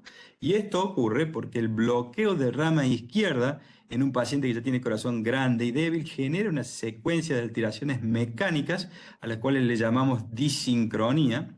Esa disincronía mecánica genera alteraciones hemodinámicas. Fíjense cómo la curva de presión-volumen se traslada hacia la derecha. Eso significa que vamos a necesitar más presión de diástole para generar el estiramiento de fibras, siguiendo la ley de Frank Starling, para poder tener alguna fuerza contráctil interesante que permite tener un volumen sistólico adecuado, ¿no es cierto? Eso además genera que primero se contraiga el ventrículo, el bloqueo de rama izquierda genera además esa disincronía mecánica que hace que se contraiga primero el ventrículo derecho, después el ventrículo izquierdo. Se genera una distorsión de los músculos papilares y de la estructura cardíaca que lleva a la insuficiencia mitral. Recuerden que la insuficiencia mitral asociada con la insuficiencia cardíaca, que no es isquémica, suele ser central por dilatación del anillo, y todas estas alteraciones mecánicas y contráctil llevan a un mayor consumo energético, activación simpática, activación de procesos inflamatorios, reemplazo fibrótico del tejido miocárdico, que lleva como preludio final de la presencia de arritmia ventricular y empeoramiento de la clase funcional. Esto es todo lo que genera el bloqueo de rama izquierda. Imagínense que esto es exactamente el mismo mecanismo por el cual, si nosotros estimulamos en el ápex del ventrículo derecho, estamos generando un bloqueo de rama izquierda por estimulación. Es el mecanismo básico y esencial de la miocardiopatía por estimulación apical del ventrículo derecho. ¿Estamos? Entonces, ¿qué hacíamos nosotros con esto, con estos pacientes con insuficiencia cardíaca y bloqueo de rama izquierda? Pues bien, ya sabemos de hace muchos años, ya desde los años 90, que la resincronización, es decir, la utilización de un electrodo que se pone navegando contracorriente el seno coronario, tratando de llegar a una rama tributaria del seno coronario, particularmente aquellas que se encuentran en la pared lateral, posterolateral e inclusive hasta anterolaterales. Ya si nos vamos muy anterior o muy posterior, si quedamos en la gran vena cardíaca, estamos prácticamente estimulando desde el septum, desde arriba, y eso ha probado que no funciona el resincronizador. De la misma manera, si ponemos el electrodo en una situación, una posición muy apical, tampoco es favorecedor. Y los resultados de los resincronizadores son realmente fantásticos. Generan un remodelado inverso. ¿Por qué? Porque logran, fíjense cómo se ven ahí en las imágenes, no sé si ustedes alcanzan a ver, la disincronía versus cuando le ponemos el resincronizador, cómo vuelve a sincronizarse la contracción intraventricular e interventricular, y genera este remodelado inverso que genera inicialmente y de forma rápida una reversión de los parámetros hemodinámicos, es decir, baja la Weiss, la presión arterial mejora en los pacientes con insuficiencia cardíaca, y con el tiempo eso se traduce en una mejoría de los síntomas y signos de la calidad de vida, y claramente mejora la mortalidad. Todo esto, siempre recuerden, agregado al tratamiento médico optimizado. Pero fíjense cómo la respuesta al resincronizador es muy variable, y esto ya lo conocemos de hace muchos años. es evidente que hasta un 30 o 40% de los pacientes no responden adecuadamente a la terapia de resincronización. Las causas son múltiples y variadas, como por ejemplo, recuerden que tenemos que ponerle un catéter en el seno coronario, una rama tributaria del seno coronario, y a veces tenemos anatomía, particularmente en aquellos pacientes que tienen miocardiopatía dilatada, en cual no tenemos ramas tributarias adecuadas. Otras veces, particularmente ocurre en los pacientes isquémicos, tenemos que poner un catéter, tenemos la rama que va a la cara lateral perfectamente, pero en ese lugar tenemos un infarto anterior extenso, por tanto nos encontramos en un tejido fibrótico, y el tejido fibrótico tiene varios problemas. Primero, a veces el umbral o la cantidad de energía que necesitamos para estimular es extremadamente alto y entonces no es un lugar adecuado. Por otro lado, a veces si nosotros estimulamos sobre un tejido fibrótico, ustedes recuerdan que el tejido fibrótico no sirve para contraerse, pero puede conducir electricidad y esto lo hace anormalmente, por tanto podemos generar reentrada y podemos generar arritmias ventriculares. Por otro lado, recuerden además que en la pared lateral epicárdica del ventrículo izquierdo transcurre el nervio frénico, por tanto, cuando uno estimula la pared lateral del ventrículo izquierdo puede capturar o estimular el nervio frénico y generar lo que se llama estimulación diafragmática y el paciente está con un hipo incoercible y es realmente muy molesto y causa a veces de tener que suspender la resincronización cardíaca. Además de todo esto que les he dicho, hay una serie de otros factores también asociados que impiden que tengamos una adecuada resincronización. Entonces, a veces el resincronizador falla, que llega a ser un 30 o un 40%. Por otro lado, también en los pacientes con insuficiencia cardíaca, recuerden que hay un grupo de pacientes, por ejemplo, que tienen insuficiencia cardíaca y que tienen un QRS estrecho. En ese grupo de pacientes el resincronizador no funciona. Y en aquellos pacientes que tienen trastorno de la conducción intraventricular, que no es particularmente el bloqueo de rama izquierda, suele no ser la mejor indicación y suele no funcionar, como por ejemplo los pacientes con bloqueo de rama derecha. ¿Estamos? Entonces, este es el lugar o el escenario donde entra a jugar la estimulación del sistema de conducción. ¿Y qué significa o de qué se trata? ¿Cuál es el principio técnico de la estimulación del sistema de conducción? Pues bien, el principio técnico es tratar de implantar el electrodo en algún lugar del corazón a través del cual logremos capturar o estimular el tejido de conducción cardíaco, ya sea a nivel de GIS o a nivel de la rama izquierda, como ustedes van a ver, de manera de que esa actividad eléctrica a través de ese impulso eléctrico al capturar tejido de conducción llegue rápidamente tanto al ventrículo derecho como al ventrículo izquierdo y de esa manera logremos, utilizando el cablerío natural del corazón, recuperar esa sincronía y generar todos los efectos beneficiosos que tiene la estimulación biventricular. ¿Estamos? Vamos a pasarnos de acá. Entonces, ¿cómo podemos lograr la estimulación fisiológica o la estimulación del sistema de conducción? Bueno, podemos lograr haciéndolo estimulando a nivel del GIS. ¿Alcanzan a ver ustedes la flechita ahí que yo les muestro? Bien, no sé si se alcanza a ver, pero podemos estimular a nivel del GIS. Perfecto. A nivel del GIS, la experiencia inicial ha demostrado inicialmente que se inició obviamente con pocos pacientes, han sido pacientes de seguimiento corto, que fueron a estudios de factibilidad y reproducibilidad técnica. Antes de los 2000, cuando esto empezó a crecer, allá por los años 60, alguna vez intentó implantar en el GIS. La dificultad técnica que tiene el GIS ya se las voy a mostrar a continuación, pero esas dificultades que yo les voy a mencionar eran aún más difíciles cuando no teníamos material dedicado para llegar y posicionarnos en el GIS. ¿Estamos? E inicialmente la primera evaluación fue para pacientes que le hacían ablación del nodo AV que tenían enfermedad del nódulo sinusal. Pero anduvieron bastante bien y rápidamente la técnica fue trasladada o pasada, perdón, que se me fue rápido, para los pacientes que tenían insuficiencia cardíaca como terapia alternativa a la resincronización cardíaca. Perdónenme.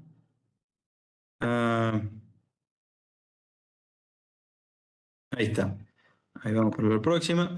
Ahí estamos. Y entonces, las primeras experiencias iniciales con estimulación gisiana en pacientes que tenían insuficiencia cardíaca, fíjense nuevamente, pocos pacientes, baja fracción de eyección, un éxito de un 70%, que no es un éxito, no es el mejor de los éxitos, pero observaron, fíjense cómo hay una normalización del QRS y mejoría de todos los parámetros duros, si se quieren, como los diámetros ventriculares, tamaños auriculares, incremento de la fracción de eyección. ¿Estamos? Con la experiencia, toda la utilización de la estimulación gisiana en la insuficiencia cardíaca mejoró esa factibilidad técnica que llegó a un 85 y 90%, y todo esto va de la mano del desarrollo de nuevos materiales que son esencialmente vainas. Hoy por hoy son esencialmente vainas que nos permiten llegar al sitio donde se encuentra el GIS para poder implantar. Hoy por hoy estamos utilizando electrodos convencionales de estimulación de marcapaso convencional para localizarlos tanto en el GIS como en la rama izquierda. Lo que es lo novedoso eran las vainas que nos permiten llegar a estos sitios. ¿Estamos? Entonces, esto se está haciendo en Argentina, sí, se está haciendo en Buenos Aires, comenzó inicialmente. Nosotros en Córdoba comenzamos allá por los años 2000 y quería mostrarles el primer caso que me tocó hacer, que obviamente siempre elegimos el peor caso o el único que teníamos disponible a la hora de poder utilizar la estimulación de GIS. Fíjese, este paciente tiene una miocardiopatía dilatada secundaria a una miocarditis, con una fracción de eyección severamente dilatada, con insuficiencia cardíaca avanzada, bloqueo de rama izquierda, con un QRS extremadamente aberrante, con tratamiento médico optimizado. Y fíjense lo que era ese corazón y ese ancho del QRS. Medía prácticamente 250 milisegundos. Lamentablemente, este paciente había tenido una miocarditis, y fíjense cómo en la resonancia magnética, toda esta área que está marcada con las flechitas amarillas son áreas con realce tardío, es decir, toda la pared lateral del ventrículo izquierdo estaba necrosada. Por tanto, la estimulación con una resincronización habitual utilizando el seno coronario no era una opción válida, porque esos lugares que están marcados y donde está el realce tardío son los lugares donde debiéramos poner el seno coronario para obtener el mejor resultado de la estimulación biventricular. Entonces, en esto tenemos una secuencia que en la primera diapositiva que ustedes ven arriba y a la izquierda, donde ven un catéter con múltiples polos, es un catéter que utilizamos de seno coronario, que lo utilizamos para localizar el GIS. Una vez que localizamos el GIS, le apuntamos, fíjense en la tercera imagen desde arriba, ya tienen un catéter grande con un coil, que es el catéter que es del desfibrilador, que está puesto en el septum, y con la vaina llevamos el catéter a la región que habíamos identificado del GIS. Y de esa manera se localizaba ahí el catéter en el GIS. Y fíjense el resultado del electrocardiograma. Estas imágenes son realmente muy interesantes. Fíjense particularmente B1 y fíjense B6. 234 milisegundos, y cuando empezamos a estimular el GIS, fíjense cómo B1 y B2 se hacen extremadamente angostitas, a diferencia de B5 y de B6. Acá se lo muestro un poco mejor. Entonces, B1 y B2 prácticamente un QRS absolutamente normal. ¿Por qué B5, B6 tenían un QRS extremadamente ancho?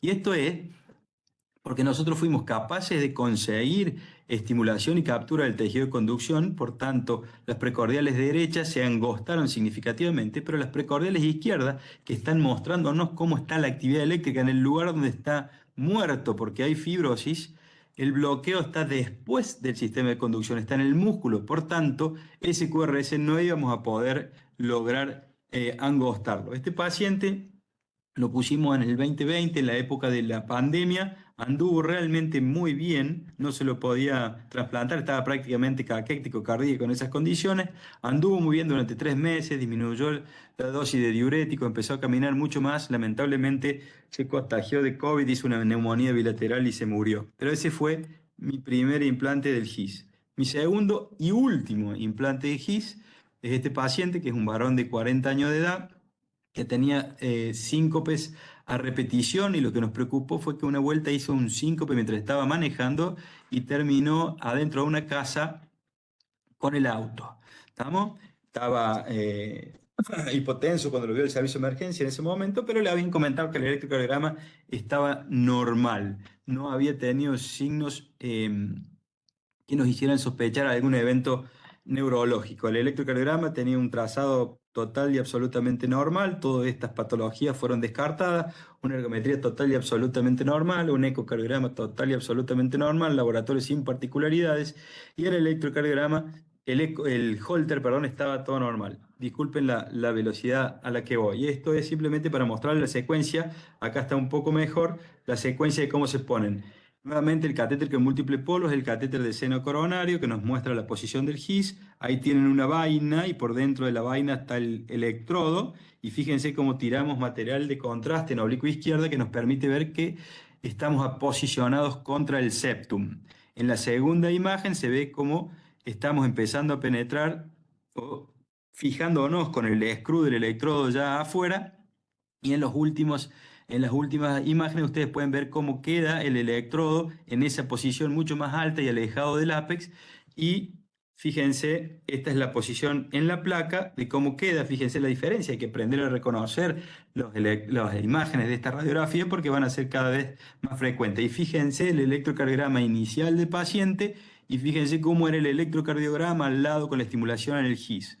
Este electrocardiograma del GIS es un electrocardiograma hermoso con el QRS bien angostito, es un poquito más ancho y es lo que se llama una captura no selectiva, porque además de capturar tejido de conducción y GIS, capturamos un poquito de músculo, por eso es un poquito ancho el electrocardiograma, pero no tiene nada que ver con el electrocardiograma que yo les pongo a la mano derecha. Cuando yo le hice un estudio electrofisiológico a este paciente que fue negativo para la inducción de arritmia, estábamos estimulando el ápex del ventrículo derecho y cuando estimulamos el ápex del ventrículo derecho para inducir arritmia ventricular, el QRS tenía 180 milisegundos. Así que si yo le hubiera puesto un marcapaso en el ápex del ventrículo derecho a este chico de 40 años, dentro de 3 o 4 años podríamos haber esperado una taquicardia por estimulación apical. ¿Por qué? Porque le estábamos generando un bloqueo de rama izquierda y bien ancho, como les muestro ahí en ese electrocardiograma. ¿Estamos? Ahora bien, ¿por qué rápidamente no puse más en el GIS?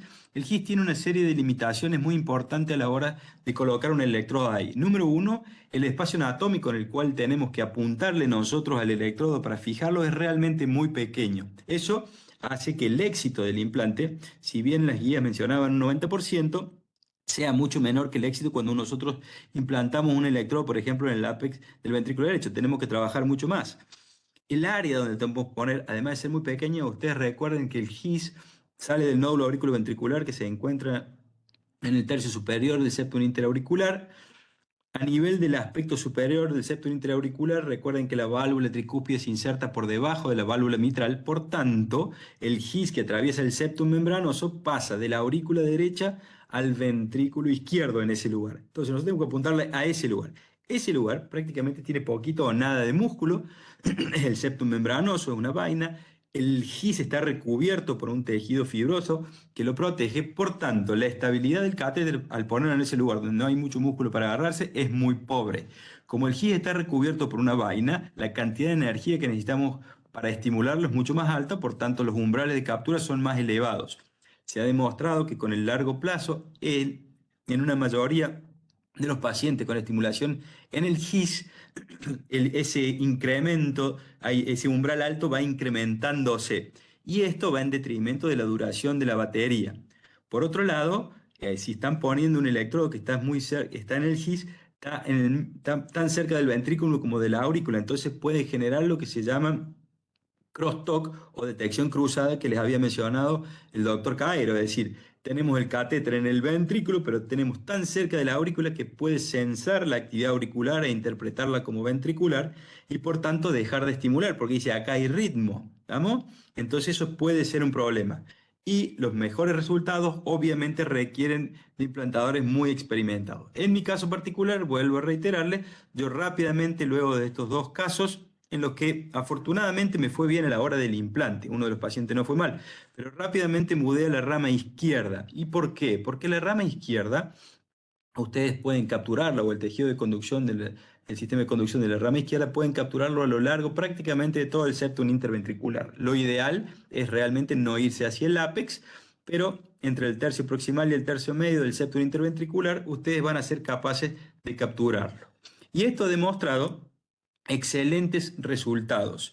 Y yo les pongo acá los resultados particularmente de la insuficiencia cardíaca y no tanto de la estimulación convencional. En la insuficiencia cardíaca ha demostrado que angosta los QRS y los QRS de la estimulación de la rama izquierda son tanto o más angostos que cuando estimulamos en forma biventricular. Ha mejorado la clínica de los pacientes con insuficiencia cardíaca y también han mejorado puntos duros como los diámetros ventriculares y los volúmenes ventriculares. Todavía no hay resultados en relación a la mortalidad porque estos estudios son muy nuevos y requieren mucho más tiempo de evaluación y mucho más pacientes en evaluación. ¿Estamos? Hay estudios que lo comparan a la estimulación de rama izquierda, como el estudio Level AT, que comparan la estimulación de rama izquierda con la estimulación ventricular y ha demostrado resultados similares. Este era un estudio que estuvo programado para demostrar no inferioridad y demostró no inferioridad, y lo que sí demostró también es que los QRS con la estimulación del rama izquierda suelen ser inclusive mejores que los QRS con estimulación biventricular. Tiene una serie de limitaciones también. Estas limitaciones ya prácticamente no son tales porque ya tenemos mucho más experiencia con esto, simplemente mostrándoles cómo se hace. Este es un caso de una paciente también que tenía 50 años, creo que al momento que le hicimos el implante, tenía una estimulación, tenía un bloqueo AB21, y elegimos con un QRS ahí de 107 milisegundos, elegimos hacerle una estimulación de la rama izquierda. A la derecha ustedes van a ver, esa es la vaina que utilizamos. Fíjense como yo en ese momento, ¿qué es lo que hago? Tiro un poquito de material de contraste, lo cual me permite pintar la válvula. A la derecha tienen la referencia anatómica. Fíjense como al pintar la válvula yo determino cuál es el nivel de la válvula. En el aspecto superior de la válvula, donde está ese asterisco, ahí es la porción donde se inserta la válvula posteroseptal, la parte superior. A ese nivel está el septum membranoso y por ahí atraviesa el GIS, el septum membranoso. Entonces lo que hacemos en oblicua derecha, trazamos una línea imaginaria entre donde estaría el GIS y el ápex y nos giramos, guiamos, nos profundizamos en el septum ventricular entre 1.2 a 2.5 centímetros para buscar el septum interventricular. Obviamente recuerden, ahí estamos del lado derecho. Después lo vemos en oblicua izquierda. Volvemos a tirar el material de contraste, fíjense cómo se pinta el septum, cómo se insinúa el septum desde el lado derecho, y lo que hacemos a continuación es llevar el electrodo a esa posición y empezar a girar el electrodo y a empujarlo con el hélice afuera y vamos perforando el septum interventricular. Y fíjense cómo, mientras esto en el electrocardiograma que dice electro de fijación inicial, los primeros 3 latidos son los latidos que tenía la paciente con el QRS angosto. Los siguientes latidos, que fíjense que estamos irritando el ventrículo, que hacen morfología tipo de rama derecha, nos dicen que estamos en un lugar adecuado. Y empezamos a fijarlos, se llaman latidos de captura, y fíjense cómo después que pasamos el electrodo, fíjense cómo hemos perforado. Yo estoy tirando material de contraste, estamos pintando de nuevo el septum interventricular y lo que hacemos es penetrar el electrodo en todo el espesor del septum interventricular y a través de ciertos parámetros eléctricos vamos identificando dónde estamos, porque la idea no es penetrar hacia el ventrículo izquierdo, sino llegar lo más próximo al endocardio del septum interventricular del lado izquierdo, que nos va a mostrar un electrocardiograma como el que estamos viendo ahí. Como estamos capturando tejido de conducción del lado izquierdo, vamos a generar un trastorno de conducción de rama derecha y un QRS que va a persistir bien angostito. ¿Estamos? Fíjense que de 107, prácticamente 110, lo ensanchamos solamente 10 o 15 milisegundos. Y así como queda en la posición final. Hay una serie ahí de elementos eléctricos que nos permiten saber que estamos en el lugar adecuado, con los cuales no quisiera confundirlos hoy por hoy. Fíjense cómo es el electrocardiograma con estimulación de rama izquierda de esta paciente. Es el electrocardiograma cuando llegó a la sala. ¿Estamos? Y esto es simplemente para mostrarles también cómo esta estimulación apical o esta miocardiopatía de estimulación apical. Este es uno de los últimos pacientes que hice, un paciente que en el 2018 tenía un bloqueo completo de rama derecha, bloqueo izquierdo y bloqueo AB de primer grado con un corazón estructuralmente sano, que venía a la consulta por mareo, que lo vi durante muchos años, lo aguanté durante muchos años hasta que no pude aguantarlo más y le tuve que poner un marcapaso. En aquella oportunidad no teníamos otra opción más que poner el marcapaso el marcapaso bicameral, le puse un marcapaso secuencial. Fíjense que en el 2022 la fracción de eyección aún estaba conservada, tenía el remodelado concéntrico, pero el ventrículo funcionaba bien luego de 4 años de implantado. En el 2025, con el mismo electrocardiograma, empezó el paciente a agitarse, cansarse, y el ecocardiograma mostró una disfunción ventricular entre severa a moderada, 35-40%. Por una cuestión de tiempo y porque terminé armando los últimos momentos, les digo que en ese momento lo primero que hay que descartar, que el paciente tenía 87 años, no haya desarrollado enfermedad coronaria. Le hice una cámara gamma que lamentablemente fue positiva, así que le tuve que hacer un cateterismo que encontró que las coronarias estaban total y absolutamente normales. Moraleja, la cámara gamma no sirve para nada y se asumió que esta era una miocardiopatía por estimulación apical del ventrículo derecho. Entonces, ¿qué es lo que hice? Fíjense cómo le tiré material de contraste, porque ya tenía 2 electrodos, y pido disculpas porque está el nombre del paciente ahí, no tuve tiempo de corregirlo. El vaso estaba permeable. En la imagen del medio estoy tirando material de contraste para identificar el ventrículo, muy trabeculado, se ve no tan lindo como los otros. En la tercera imagen estoy empezando a penetrar el electrodo en oblicuo anterior izquierda, y fíjense cómo está bien penetrado. Esa es la posición final, como quedó hasta el anillo adentro del septum interventricular, y fíjense cómo quedó el electrodo, y esa es la placa del paciente. ¿Estamos? Para que quede mucho más claro, acá lo tienen, pre y post. Esto lo puse ahora en junio, con lo cual todavía tengo que esperar hasta fines de septiembre para hacerle el nuevo eco, pero el paciente le cambió la sintomatología, y obviamente que estoy esperando que esto mejore. Entonces, para concluir, simplemente mostrarles cómo esta evolución que yo les muestro rápidamente y prácticamente ha ido quemando etapas, porque la técnica realmente funciona bien. Las primeras guías que aparecieron para la estimulación del tejido de conducción aparecieron en el 2021, donde estaban limitadas solamente para la estimulación gisiana, con un nivel de evidencia 2B. Es decir, no tenés otra cosa para hacer, bueno, podés intentarlo. Después aparecieron las guías en el 2023, donde las indicaciones llegaron a ser 2A y llegan a ser opciones que compiten con la resincronización cardíaca. Entonces, del 2021 al 2023, en 2 años aparecieron guías nuevas. Y en el 2025 volvieron a sacar nuevas guías donde le dan mucho más importancia aún también a este tipo de técnica. Por tanto, esta es una técnica accesible, que ha demostrado beneficios en cuanto a la respuesta a endpoint duro, particularmente en disminución de los tamaños, de los volúmenes, de los diámetros ventriculares, mejoría de fracción de eyección, mejoría de los QRS. Técnicamente un poco más sencillo que poner un resincronizador, aunque hoy por hoy continúa siendo el resincronizador la técnica con clase 1A, porque es el que más evidencia tiene evidencia de mortalidad, que no tiene, por una cuestión de tiempos y volúmenes, en este momento la estimulación del sistema de conducción. Fíjense que tiene para todo, para el bloqueo auriculoventricular, cuando le van a bloquear el nodo B, como una indicación de resincronización cardíaca. Entonces, una nueva técnica que muestra beneficios sin demasiados eventos adversos, que tiene base fisiológica sólida, que requiere obviamente una curva de aprendizaje que es un poco más larga que la curva de aprendizaje para poner un marcapasos convencional, que tiene aceptables implantes exitosos. Yo no puedo decir que todos mis implantes han sido exitosos, pero mi gran mayoría sí, y mientras más ponemos, más éxito vamos teniendo. ¿Estamos? Bueno, en principio es eso, no quisiera aturdirlos con mucha más información, la idea fue hacer algo práctico con algunos ejemplos para que vieran que es factible, que se hace, que a veces va bien, aunque el último que hice con Dima no fue más o menos. Y hasta ahí llegué, muchachos. Bueno, Bueno, perfecto, Andrés. Súper clara la charla. Si alguien tiene alguna pregunta, déjala por el chat, así la respondemos. Esperamos unos minutitos a ver si aparece alguna pregunta. Una de nos las están preguntas preguntando si tenemos registrada acá tasa de complicaciones y cuáles serían. Ahí vamos. Mira, te puedo decir, no sé qué macana hice porque quería dejar de compartir la pantalla, y ahí está, ahí está.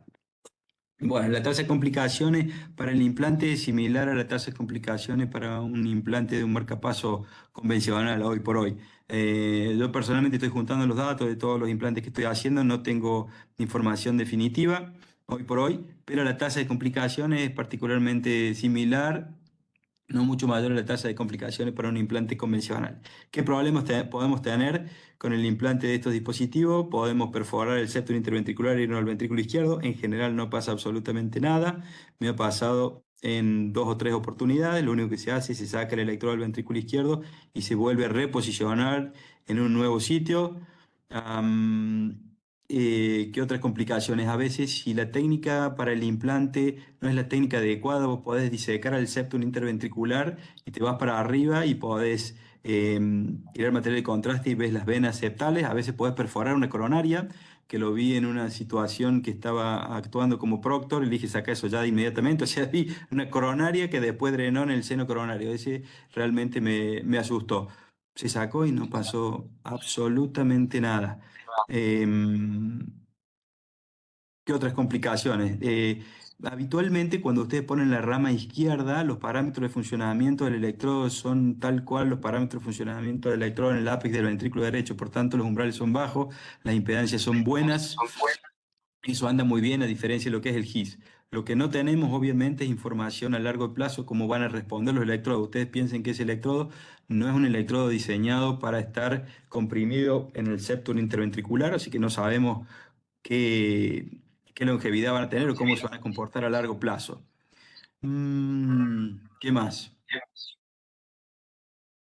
Andrés, Respecto a habíamos otra puesto algunos pregunta, juntos también, yo no me acuerdo de si algún otro tipo de complicaciones. Después todas las complicaciones asociadas al implante de un marcapaso van con esto, porque lo único que hacemos es simplemente es cambiar el posición del electrodo, que sigue siendo el mismo. Solo, Debo decirles que hay nueva tecnología llegando, electrodos nuevos van a llegar el año que viene, ya hay marcapasos diseñados para estimulación de rama izquierda particularmente. Bueno, esto viene creciendo exponencialmente. nosotros hemos tenido un poco de humito que se te va al ventrículo izquierdo, ¿viste? Que perforas el septum y tiras contraste y te parece el contraste del otro lado, pero es una complicación que me parece que lidiamos bastante bien con ella, no suele generar una CIB permanente, nada que se le parezca, yo no lo he visto eso. No, Eh, no. pero bueno, en general da miedito por ahí. Se te llena de preguntas. Sí, sí. hay otra pregunta, ¿cuál sería la diferencia entre un resincronizador y un cardiodefibrilador, por lo que veo acá? Porque puse un CDI. Ujú. No sé si va a eso la pregunta Celeste o si es resincronizador y estimulación fisiológica. Bueno, acá hay dos cosas, digamos. Hoy por hoy, cuando hablamos, quiero diferenciar la estimulación fisiológica de resincronizador. El resincronizador, que es una estimulación biventricular, no es fisiológico per se, es una fusión de frente de onda. Una que viene del epicardio del ventrículo izquierdo y una que viene del endocardio del ápex del ventrículo derecho. A diferencia de esto, la estimulación tanto del GIS como de la rama izquierda, vos estás capturando tejido específico de conducción. Por eso se le llama estimulación fisiológica, porque estás estimulando no el músculo, el impulso eléctrico atraviesa el sistema de conducción, va por el cablerío natural del corazón. Claves de esto es obviamente estimular más allá del sitio de bloqueo. ¿Qué quiero decirle con esto? Fíjense en ese paciente que le puse la estimulación de GIS y que estaba capturando un músculo adecuado en el septum, que estaba sanito, pero tenía un bloqueo en el músculo después porque tenía infarto, porque tenía fibrosis por la miocarditis, entonces ahí el bloqueo estaba después del tejido de conducción, por tanto el QRS seguía ancho. ¿Estamos? Ahí ya nos tenemos que meter en un brete más grande, que es conocer que el bloqueo de rama izquierda no siempre ocurre como consecuencia de un daño difuso de la rama izquierda. A nivel del GIS ya están determinadas cuáles son las fibras que van a la rama izquierda, cuáles son las fibras que van a la rama derecha. Entonces, una pequeña lesión en las fibras que van a la rama izquierda pueden generar un bloqueo de rama izquierda muy grande. De la misma manera, un infarto muy grande hace que la demora sea en el músculo y por tanto te genere un bloqueo de rama izquierda muy grande. Entonces es importante tratar de identificar cuál es el caso. Por eso, en un bloqueo de rama izquierda en un paciente que tiene miocardiopatía dilatada idiopática, probablemente pequeños daños y fibrosis en el tejido de conducción uno puede salvarlo con eso. Por eso el resincronizador responde menos en aquellos pacientes que tienen miocardiopatía isquémico-necrótica, porque la demora está en el músculo y nosotros estamos estimulando el músculo con la estimulación biventricular. Entonces es una diferenciación muy importante. Después tenemos la desfibrilación. La desfibrilación es la terapia que te permite tratar las arritmias ventriculares letales en este tipo de pacientes. Hoy por hoy podemos poner un resincronizador, con desfibrilador. Sí, hacer una rama izquierda con desfibrilador es un poco más complejo, pero también se puede lograr. ¿Qué opciones tenemos? En un paciente que tiene la aurícula fibrilada, ponemos el catéter del ventrículo para que esté ahí de pace sense, es decir, que sense la actividad eléctrica y detecte las arritmias, y ponemos un catéter en la aurícula y con ese ponemos rama izquierda. Y así podemos resincronizar con rama izquierda. Si el paciente tuviera ritmo sinusal y tiene aurícula que queremos conservar, catéter en la aurícula, podemos poner el desfibrilador en el ventrículo derecho. Eso tenemos que tener la precaución que sea una conexión que se llama IS1, ese que tenía una rama para los dos coils y uno para pace sense. Entonces ponemos los dos coils y en el puerto donde tendría que ir el pace sense del desfibrilador lo sacamos y ponemos la rama izquierda ahí. ¿Estamos? Ahí podemos hacer rama izquierda así de esa manera.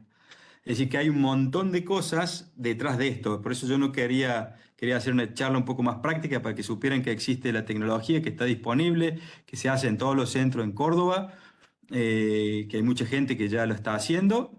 Y bueno, hay un montón de minucias que dependen del electrofisiólogo, ¿no? Pero todo se puede hacer, doctora. Bueno, ahí creo que la pregunta de Kevin, que era qué es el bloqueo a nivel muscular, está respondida. Lo otro lo otro que nos preguntan es si el ancho y QRS es un predictor de éxito en respondedores para resincronizar con este tipo de terapia, con estimulación selectiva. Bueno, mira, el ancho del QRS es algo realmente muy importante. De hecho, es uno de los únicos elementos eléctricos que sirve para seleccionar pacientes para la resincronización cardíaca. ¿Estamos? Vos tenés que tener la baja fracción de eyección, el bloqueo de rama izquierda y un QRS ancho más de 150. Son esos los que sabés que tienen las mejores opciones de andar bien. ¿Estamos? El ecocardiograma no ha probado ser hoy por hoy un predictor de éxito para indicar un resincronizador en cuanto a lo que son parámetros de disincronía, con los parámetros viejos que se usaban antes, ¿no es cierto? Entonces el electrocardiograma sigue siendo muy importante.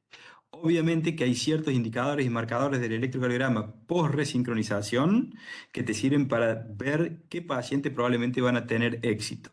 ¿Cuáles son esos parámetros que te sirven para saber que van a tener éxito? El ancho del QRS, que se te afine lo que más se pueda, es importante. ¿Cuánto es eso? No hay un número, no hay un número. Y hay ciertas morfologías de QRS que te permiten saber que efectivamente estás reclutando miocardio del ventrículo izquierdo. Cuando vos tenés bloqueo rama izquierda, habitualmente vas a tener un QS en B1 o una pequeña R y S. Cuando vos empezás a estimular el epicardio del ventrículo izquierdo, el primer vector va a ir desde la izquierda hacia la derecha, es decir, del epicardio del ventrículo izquierdo hacia la derecha, ¿no es cierto? Por tanto, en las precordiales derechas, B1 y B2, donde tenías QS de bloqueo rama izquierda, vas a empezar a tener una pequeña R o R un poco más grande, un patrón de rama derecha. ¿Estamos? Lo mismo en 1 y ABL, en el bloqueo rama izquierda son R predominante. ¿Estamos? En esas derivaciones, además de engostarse un poquito el QRS, va a empezar a aparecer una onda Q. La presencia de una onda Q en D1 y ABL te dicen que desde el lado izquierdo está iniciándose la contracción. Recordad que D1 y ABL son, D1 es una bipolar de los miembros, activo el brazo izquierdo, negativo el brazo derecho, y ABL es una unipolar del lado izquierdo, ¿me entendés? Entonces, cuando se empieza a activar del ventrículo izquierdo, la pared lateral donde tenés el seno coronario, D1 y ABL, que ven pura y exclusivamente el lado izquierdo, van a ver una Q. ¿Por qué? Porque el vector se está alejando de la pared lateral del ventrículo izquierdo. Entonces, esos elementos te ayudan a saber, primero, que estás capturando el músculo del ventrículo izquierdo y que vas a tener resincronización. Después, el acortamiento del QRS, nuevamente no hay un número particular, te va a decir que estás capturando y que estás resincronizando. Y después empiezan a jugar todos estos elementos que yo te decía. ¿Cuánto hay de bloqueo en el músculo? Porque cuando resincronizás en forma biventricular, en ningún momento entras en el sistema de conducción, siempre estimulas tejido miocárdico. ¿Cuán rápido va a ir del ventrículo izquierdo y va a llegar al ventrículo derecho? ¿Cuánto antes lo tenés que poner a estimular el ventrículo izquierdo para que puedas lograr la mejor resincronización? Por eso, la ventaja de la rama izquierda, que estás directamente en el endocardio del ventrículo izquierdo, que capturás tejido de conducción. También las limitaciones. Y lo importante es la versatilidad, porque vos podés combinar técnicas. Podés hacer lo que se llama hot CRT, es decir, estimulas el GIS y la rama izquierda. Podés hacer LOT CRT, estimulas la rama izquierda y estimulás el seno coronario. Yo tengo un solo implante en una paciente que le puse un resincronizador y además una rama izquierda. Y el QRS quedó prácticamente normal. ¿Estamos? ¿Eso es por qué? Porque ahí te cubrís de la demora que tenés en el sistema de conducción normal y ayudas a la demora que tenés en el ventrículo, en la masa ventricular izquierda desde el epicardio del seno coronario. No sé si se entiende, por ahí yo me emociono mucho con el tema y hablo medio rápido. Se entendió muy claro. Hay una pregunta más y después me gustaría de que discutamos un concepto. La última pregunta que dice, si en el bloqueo de rama derecha y FEBI deteriorada, severa, con tratamiento médico óptimo, QRS ancho, ¿es mejor el resincro o la estimulación de His? Qué pregunta. Bueno, la evidencia para la rama derecha es muy pobre. Corregime vos, Andrés, si yo me equivoco, pero me parece que en general en todos los estudios que se estudió, se evaluó la resincronización cardíaca, un 10, 15, 20% de la población tenía bloqueo de rama derecha y en general esos pacientes no iban bien. Hoy por hoy, pacientes que tengan trastorno de conducción o bloqueo de rama derecha o trastorno de conducción intraventricular inespecífico, tienen que tener ciertas características particulares para que vos consideres una resincronización biventricular. Una de ellas es que el QRS sea extremadamente ancho, otra que tengan PR largo, y eso serían esencialmente, es decir, más de 150 milisegundos de QRS, PR largo, esos pacientes podrían obtener algún beneficio. Continúan siendo indicación clase 2B, casi te diría, Sí, si y en mal no recuerdo. mi experiencia no hay mucho y los pocos casos que he visto clínicamente es malísimo. Es decir, y en general, bueno, yo les diría que en nuestro medio hay una situación que nos suele obligar a ese tipo de estimulación sin tener mucha evidencia, que son los chagásicos. Es decir, vos tenés un chagásico que tiene un bloqueo de rama derecha y empieza a hacer enfermedad del sistema de conducción, o te hacen rama derecha y mi bloqueo anterior izquierdo, y hacen instancias de bloqueo de segundo grado, y vos decís, lo tengo que estimular. La pregunta es, ¿con qué lo estimulo?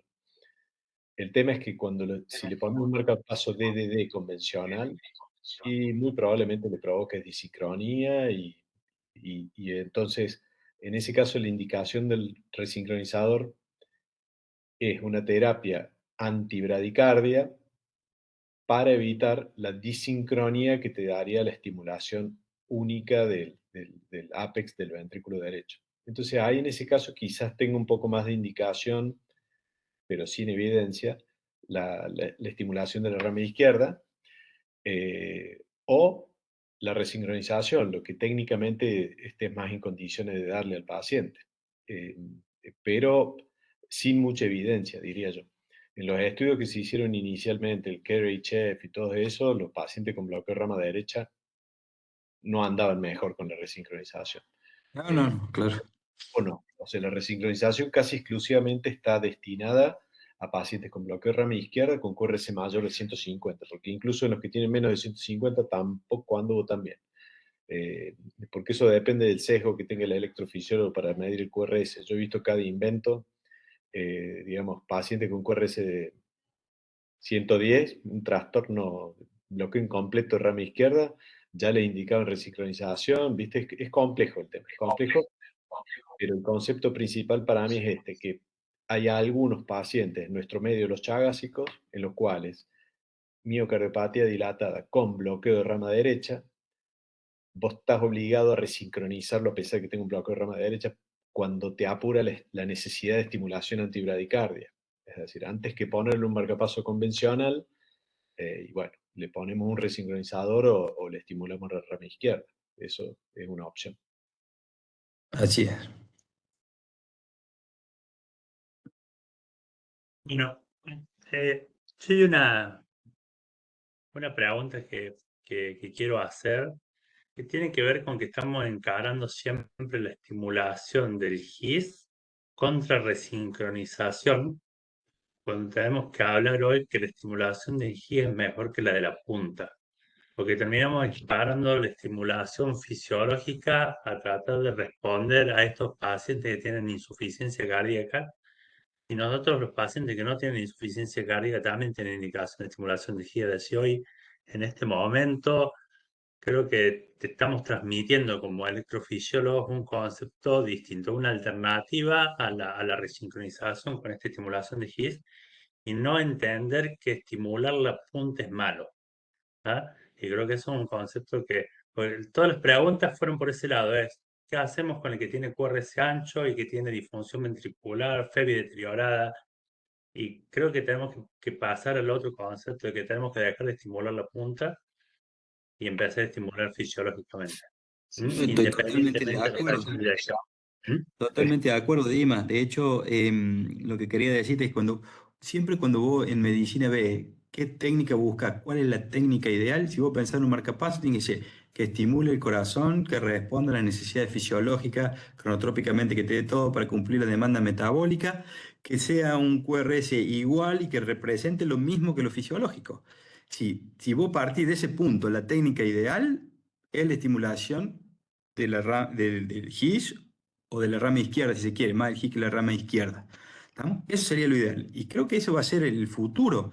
Es decir, la estimulación va a pasar por salir del ápex. ¿Por qué seguimos hablando del ápex? Porque hubo muchos intentos de salir del ápex con estimulación septal sin material dedicado, porque estimulábamos el endocardio del septo interventricular, y entonces seguíamos capturando músculo del ventrículo derecho, por tanto seguíamos generando bloqueo rama izquierda.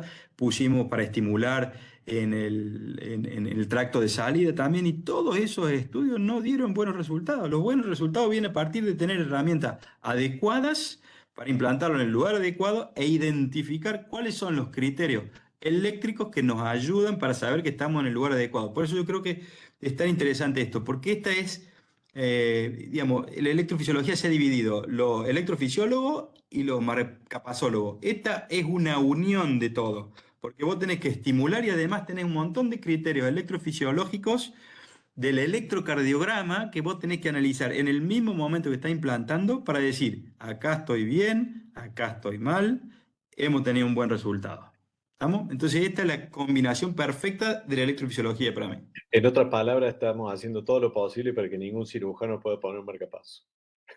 Los cirujanos, digamos, un mono entrenado pone un marcapaso, pero tiene que conocer la indicación, la programación, el seguimiento. ¿Quién lo hace? ¿Lo hacemos nosotros? Sí, sí, sí, Deje joder, cirujano. absolutamente, sí, sí. Pero los necesitamos en el equipo porque cuando hay que sacar cable y todas esas cosas, nosotros no sabemos hacer nada. Así que trátenlos bien a los cirujanos y no le cuenten a nadie que dije yo eso. Claro. Excelente ponencia, como siempre. Muchas gracias a los dos Andrés de hoy. Muchísimas gracias. Y bueno, Santiago, si quieres aportar alguna otra cosa. No, yo creo que quedó súper claro, me pareció muy bueno el último punto de discusión. Y sinceramente nada para aportar, muy buenas las clases. ¿No? Bueno, muchas gracias. Tiene que dar Gracias. por terminado. Y los esperamos a todos la próxima semana con desfibrilador. ¿Sabe? Que vamos a tratar dos conceptos importantes de lo que tiene que ver con la estimulación antitaquicardia y con las cosas que podemos hacer